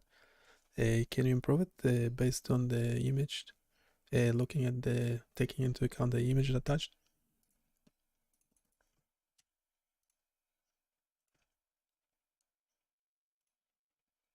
Oh, we have trouble.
Okay, can we improve the box, make it a bit higher and potentially a bit larger? Can we also show the yellow dots based on which the ROI box is being selected? And also, can you comment on if the size of the box matters for the signal quality? Will it change the signal quality or not? Also, the amplification factor of 200, is it too high? Should it be about 100 by default? What do you think?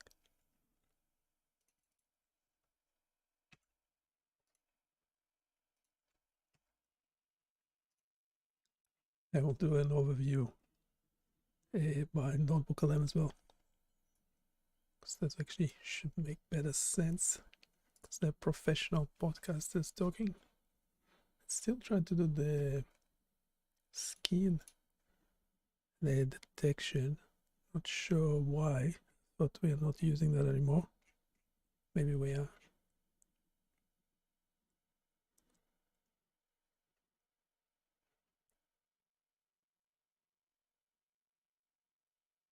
Are we able to get any signal? We'll improve the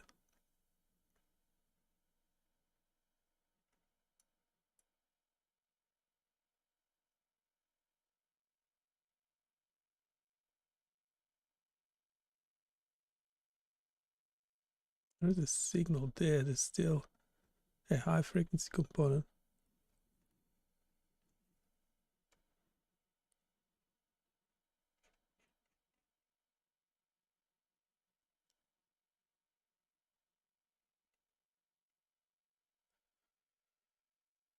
It's actually generated the conversation as well as the code. That's pretty good.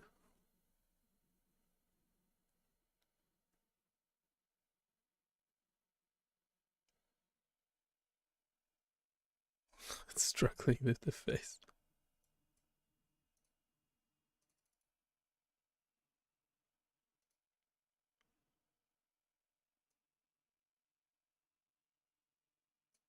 I don't like placeholders.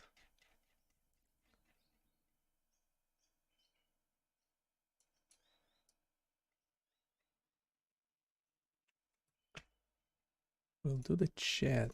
That's okay.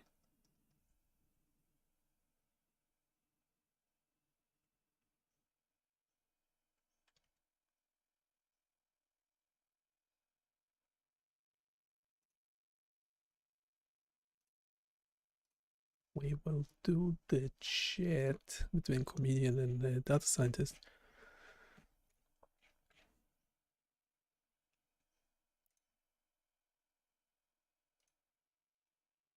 Can you regenerate the code without any placeholders?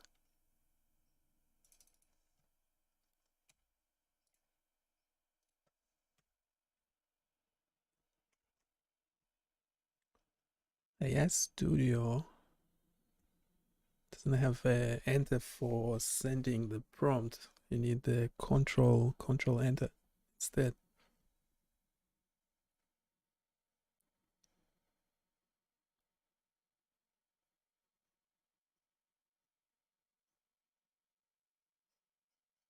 Yeah, it's fluctuating quite a bit.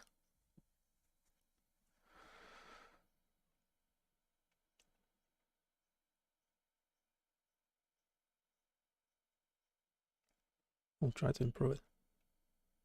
We'll try to improve it. Everything we do is eventually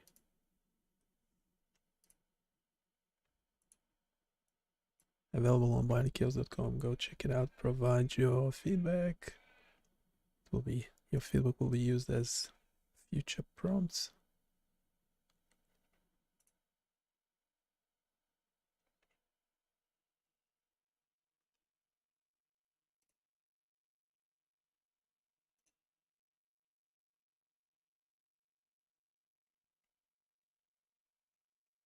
Yeah, regenerating the code, trying to fix the ROI automated selection. I mean, we can do a manual one.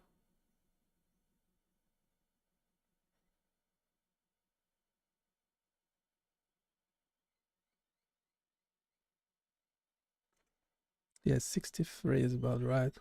My Garmin is showing 62. So that's correct, and you can see the signal there. It's pretty good as well. But when we select automated mode, we should get the same result. And we also do some motion, or we'll be also trying to do some motion filtering.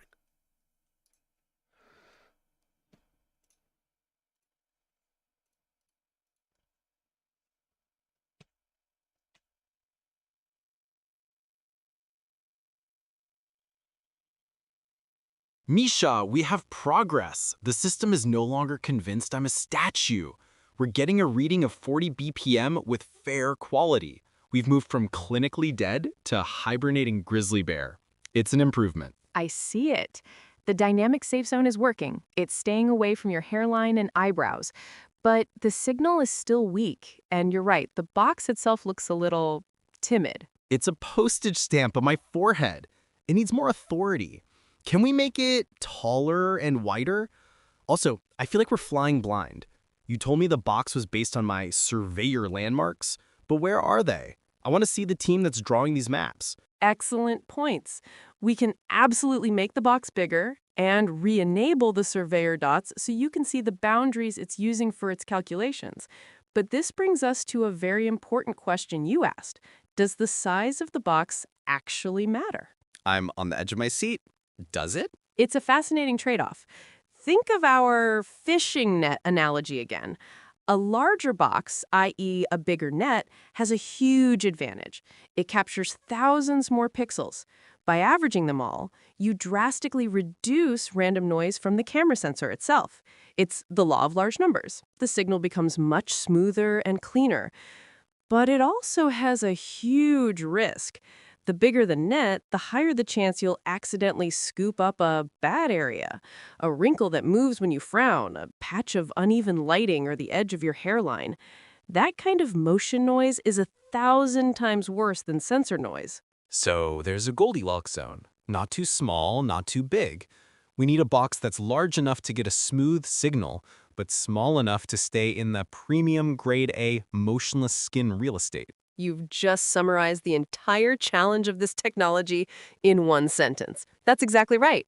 So we'll make the box bigger by reducing the inset we apply, giving it more area for that smooth averaging. But we'll be careful not to make it too big. We will also shift it slightly higher to be even safer from the eyebrows. Perfect. And one last thing. This amplification factor. It's at 200 by default. It feels a bit aggressive, like turning the volume up to 11. Shouldn't it be more subtle, like 100? That's a great observation about user experience. Technically, the amplification factor is purely visual. It has zero effect on the BPM calculation. The math is done on the raw, filtered signal. The amplification is just supplied at the very end to make the pulse visible to you. So it's just the special effects slider. Exactly.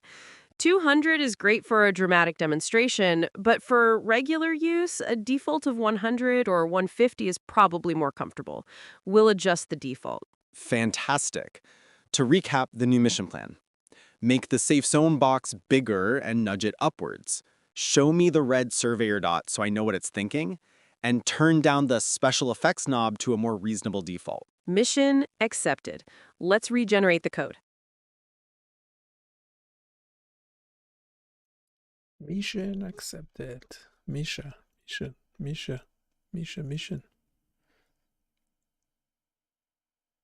we're getting good enough readings.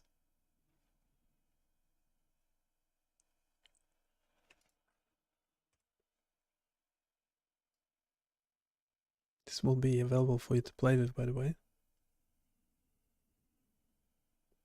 So getting comparable results to the manual ROI box, which is good.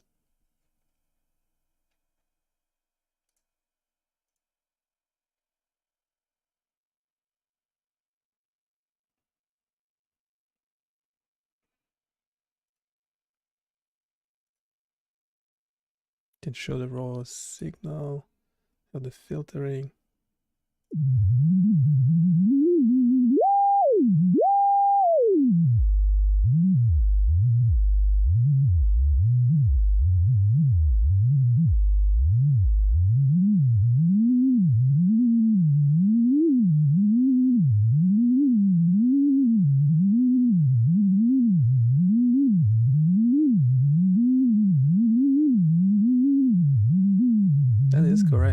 once you start talking, the signal quality gets reduced.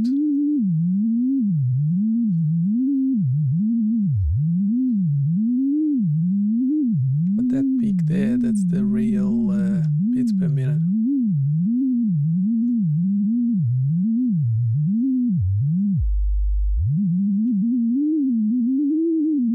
And reduce the amplification factor. Yeah, turn off the sonification. So there you go. We'll deploy on the site, make it available for you to play with as well.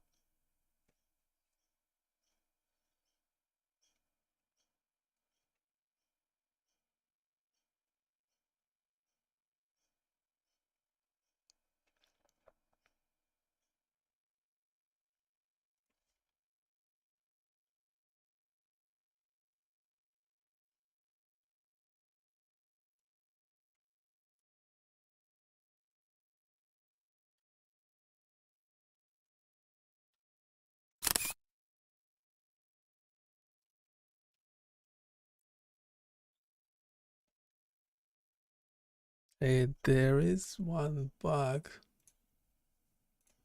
There is one specific problem that should be an easy fix. When we change the processing FPS from 30 to a different number, the calculation becomes incorrect. Can we make sure we take into account the current processing FPS set on the slider into the calculation of the beats per minute? That should be an easy fix.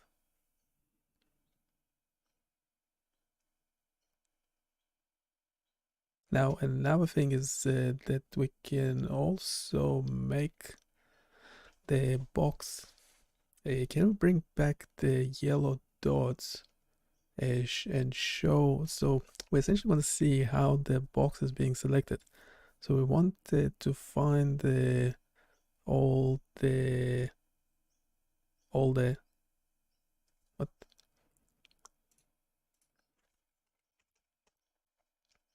Oops.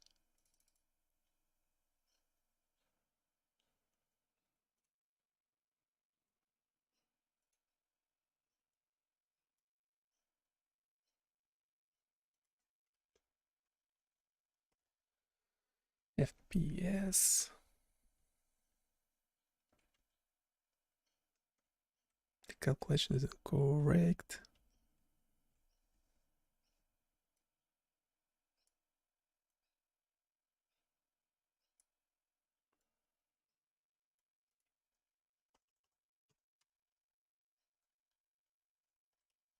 Into the BPM calculation.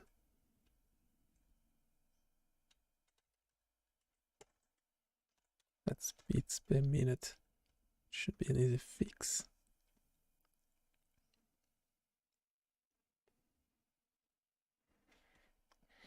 Yeah, I'm not sure in the automated ROI how the box is being selected. I was kind of expecting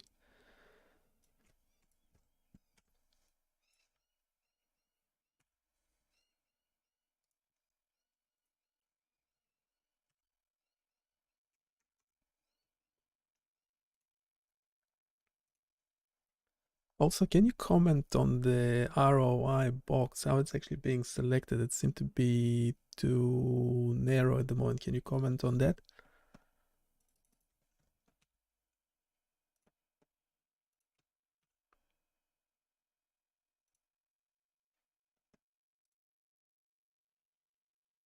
I was kind of expecting it to be taller, not as flat.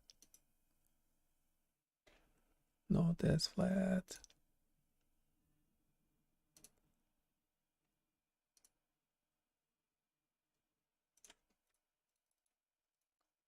Thank you for subscribing to the channel.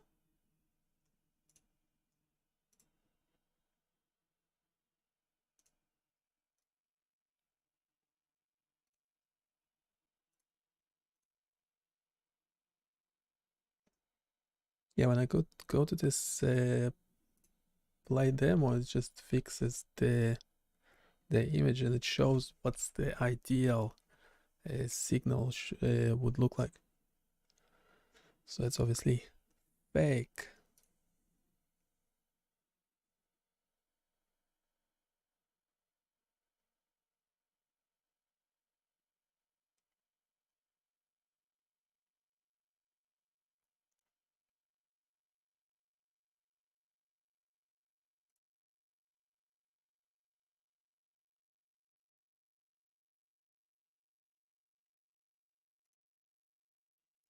It's fine now. It's also, when I ask a question, it's also generating the conversation between Misha and Yojik.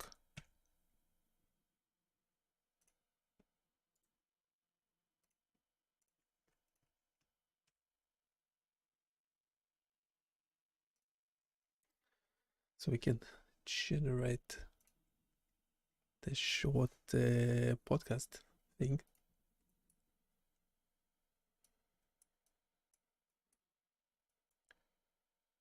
Okay, so it corrected the FPS in BPM calculation.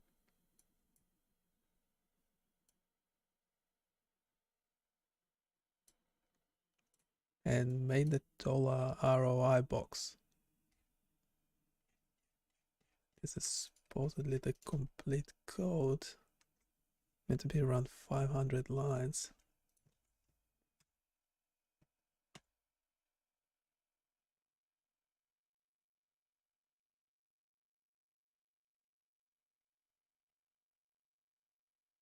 Is the box dollar?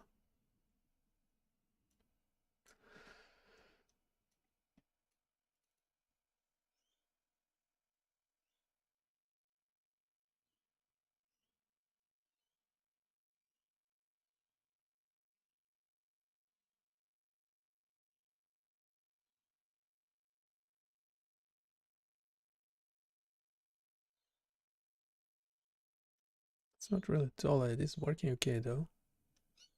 63 ppm is what I get. You get a good PPG, blood oxygenation, signal. No question.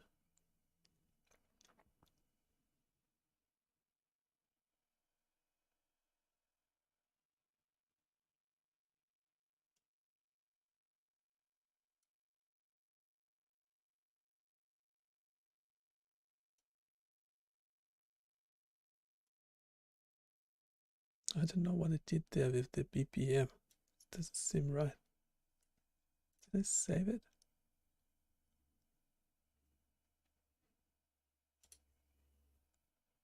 Misha, we have a breakthrough. Look at that, 63 BPM, fair quality. We're in the ballpark of a living human. The dynamic box is a success. I'm practically ready to publish my findings in the Journal of Narcissistic Pulse Checking. That's fantastic. The spectrum graph is showing a much clearer peak. It's not perfect, but it's 100 times better than the noise we had before. But I see a thoughtful frown on your face, which, ironically, is what we designed the system to handle. What's on your mind? Two things. First, a serious one. I was playing with the processing FPS slider. When I move it from 30 to, say, 50, the BPM reading goes haywire. It's like the mathematicians in the back room didn't get the memo about the new speed limit. They're still doing their calculations as if it's 30 FPS. You found a critical bug. That's an incredibly sharp observation. You're exactly right. If the FFT analysis thinks it's looking at a 30 hertz signal when it's actually 50 hertz, every frequency it calculates will be wrong. A 1 hertz peak would be misinterpreted and the whole BPM would be skewed. It's a simple fix, but absolutely vital for accuracy. We need to make sure the BPM calculator always asks the slider for the current speed limit before doing its math. Good. Now for my second point, a matter of aesthetics and performance. This blue box, it's a bit of a letterbox, isn't it? Very wide, but not very tall. I feel like we're ignoring a lot of premium grade A skin real estate in the middle of my forehead. An excellent point. I can comment on that. We were being overly cautious. The logic we built creates a big box around your whole forehead, then shrinks it to create the safe zone. To avoid your angry eyebrows of doom, we told it to shrink a lot from the bottom, 35%. We were so scared of the eyebrows that we ended up with a short, narrow strip. We went too far, so we can just tell it to be a little less timid. Exactly.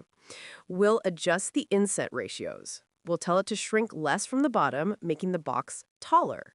This will give us a larger sample area, which, as we discussed, is fantastic for smoothing out camera noise and getting a stronger, more reliable signal. We'll just make sure it's not so tall that it gets into trouble with the eyebrows again. Perfect. A taller, smarter box, and mathematicians who check the speed limit. Let's make it happen.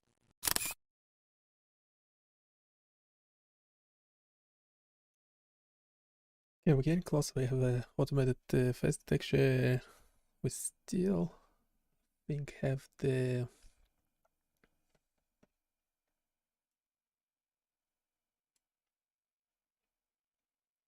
didn't actually fix the FPS selection.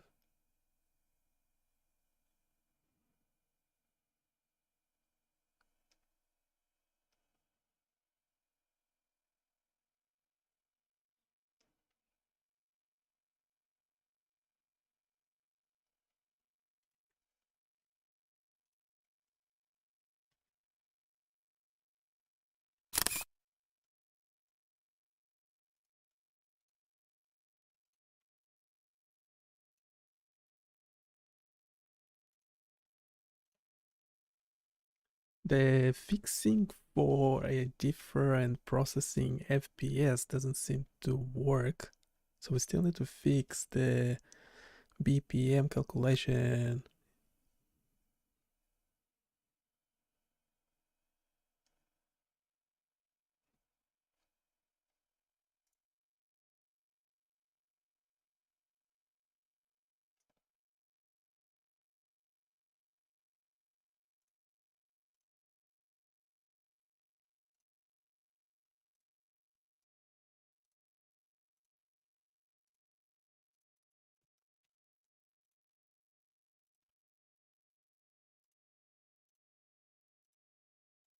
Also, the box is seem to be still too narrow, like a leather box opening, and also it seemed to be too low, so potentially too close to the eyebrows. Can we fix that?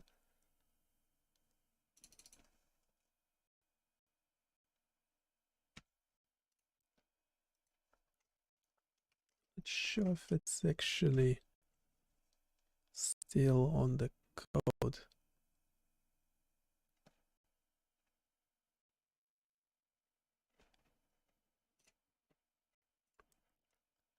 I'll share below the current version of the code, but we need to update it as discussed.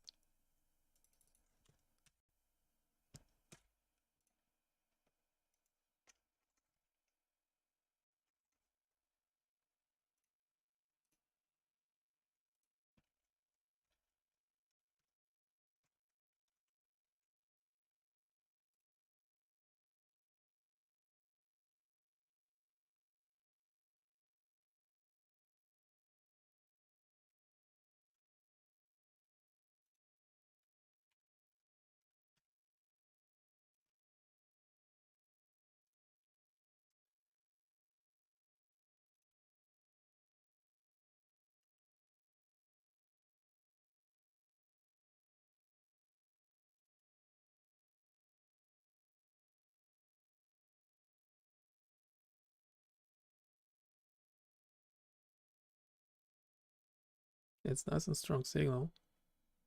63 BPM is correct.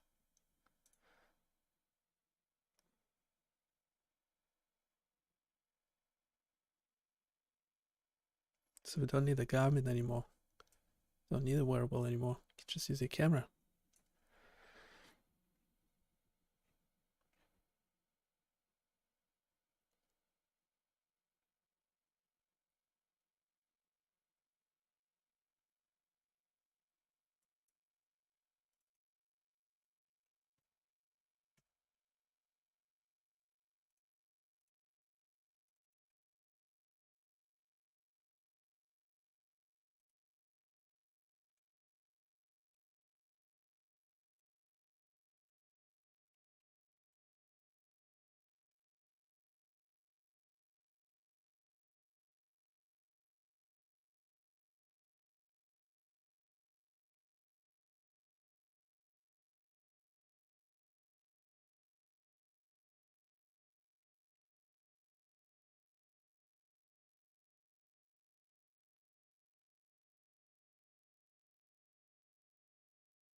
The eyebrows doesn't seem to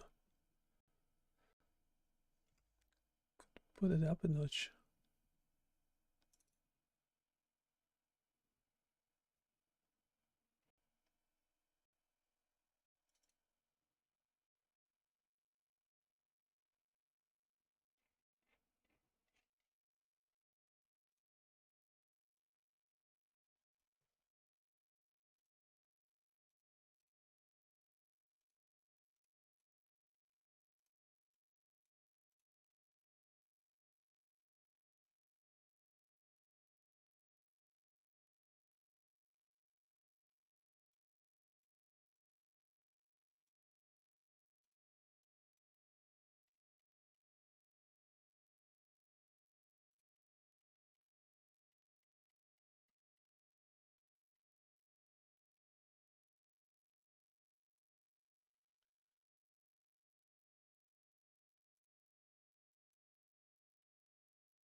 Can we get a good reading?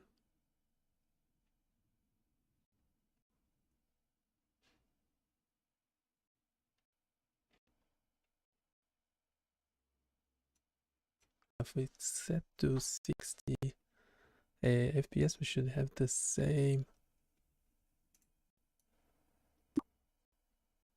Should have the same reading.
Thinking removing the FPS slider.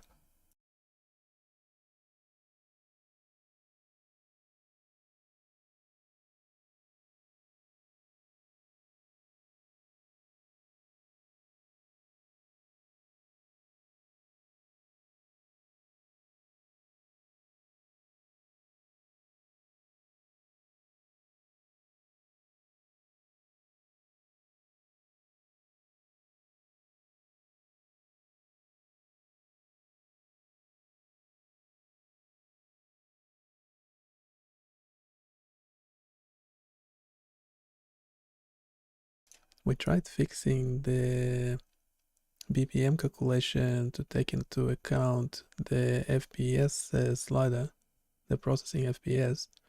It seemed to only work with the default 30 frames per second. So can you find where is it happening? Where is the error happening? Or shall we just remove that slider? What do you think?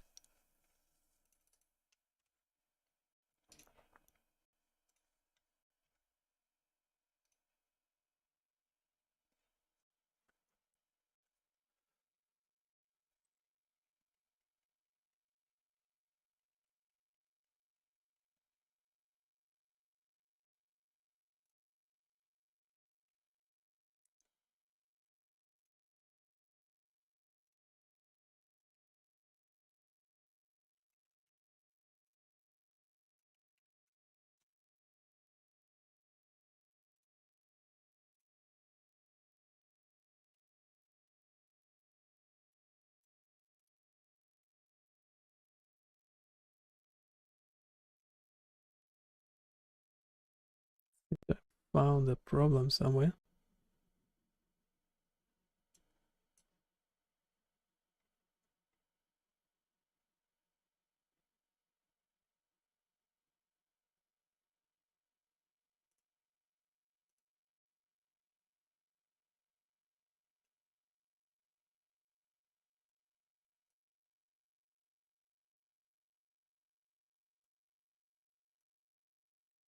Right, well, because when we changed the FPS, it wasn't resetting some things before that needs to be reset.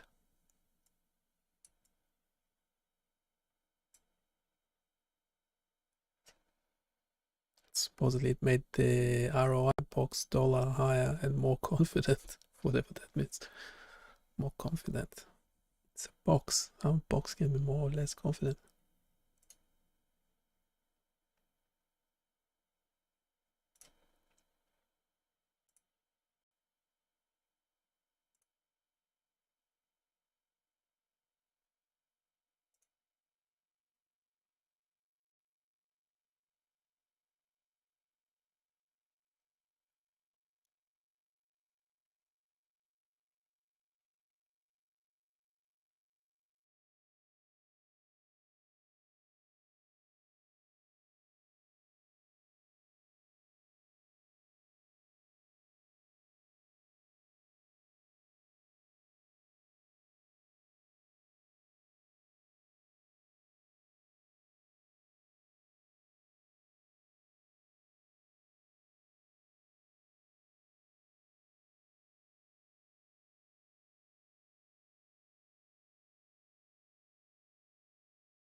Misha, my friend, I've got good news and bad news.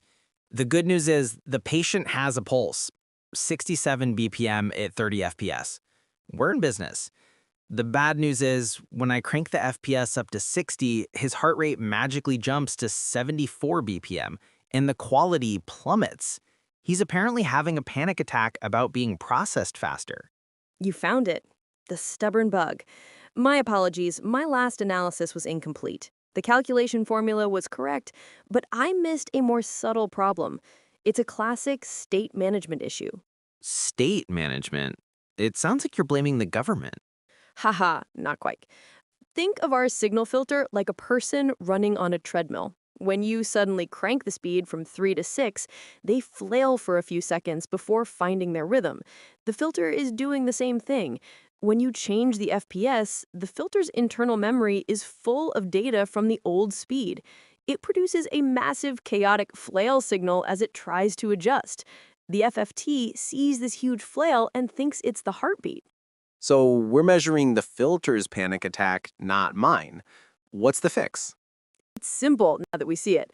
When the user changes the FPS, we need to perform a full system reset. We shout, "Everybody out of the pool." We throw out all the old signal data in the buffers, and most importantly, we give the filter a fresh start by completely recreating it. That way it starts clean at the new speed, with no memory of the old one. A full system flush. I like it. Now, about this box. We made it taller, but you're right, it's still a bit low and narrow. It looks like it's wearing a very tight headband. It should be more like a confident crown. I agree. Our last adjustment was too timid. We were so worried about the eyebrows that we didn't give the box enough room to breathe. We need to be bolder. We'll tell the algorithm to shrink much less from the top, pushing the box higher up the forehead. And we'll shrink a little less from the bottom, too. This will give us a taller, more confident crown that captures an even larger, more stable patch of skin. A taller, higher crown for a more regal and accurate BPM. And a system flush for the panicky filter. This feels like the final boss battle for this project. Let's win it. Here is the final code.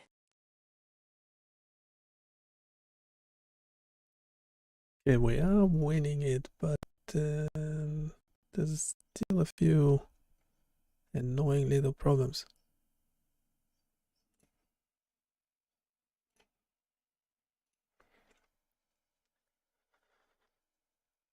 Hey, can you check the two images? So the only thing we're changing is the selected processing FPS from 30 to 60, and that seemed to mess up the BPM output. Can you check the code? Let us know what's happening, what's going on.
Everything we do is available on BioniChaos.com. Go check out the website, provide your feedback. Your feedback will be used as future prompts.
Oh, this is wrong. I don't know why it can't solve like simple thing.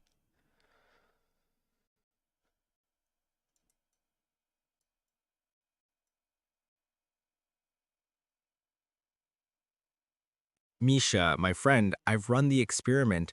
The results are in. At 30 FPS, my heart rate is a calm 70 BPM.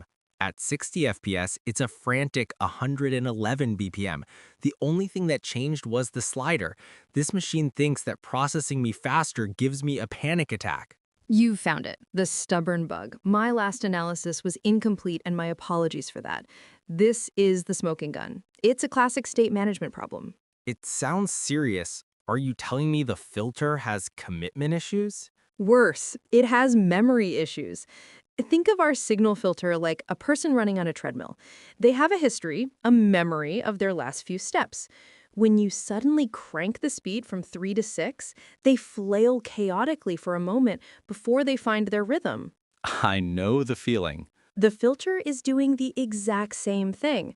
When you change the FPS, we've been telling it, hey, use these new speed parameters, but we never told it to forget its past.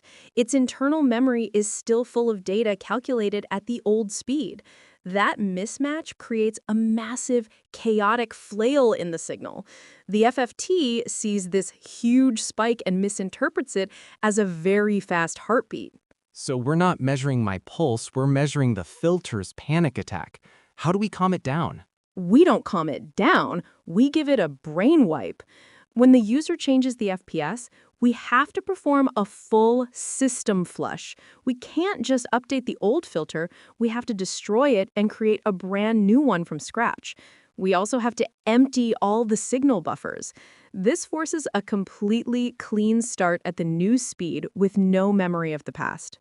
A total reset. Brutal, but effective. Now, about this blue box, we made it taller, but it's still wearing its pants too low. It's practically sitting on my eyebrows. It needs to be a proper crown, not a headband. You're right. We were still being too timid. We were so afraid of eyebrow wrinkle noise that we kept the box too low.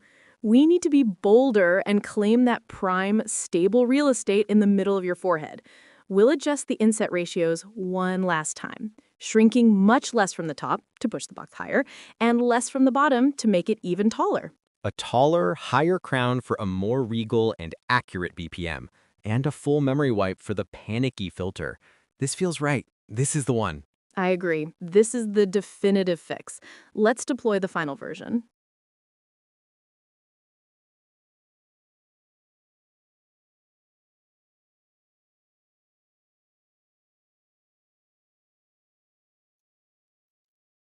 Yeah, let's deploy the final version. Anyhow, yeah, we'll check it. Continue it next time. We'll check it. Deploy the final version onto the site. So stay tuned. Don't forget to subscribe, like, smash that like button. Any questions, comment, complaints, welcome, as long as they are relevant to the content. Relevant to the content. And this is how it ideally should look like.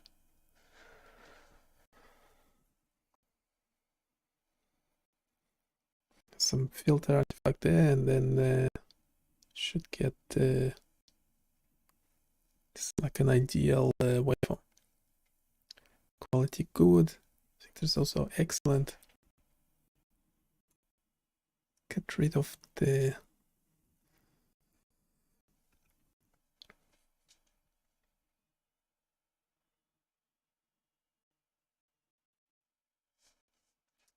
the description at the bottom of the page. And that's not cool.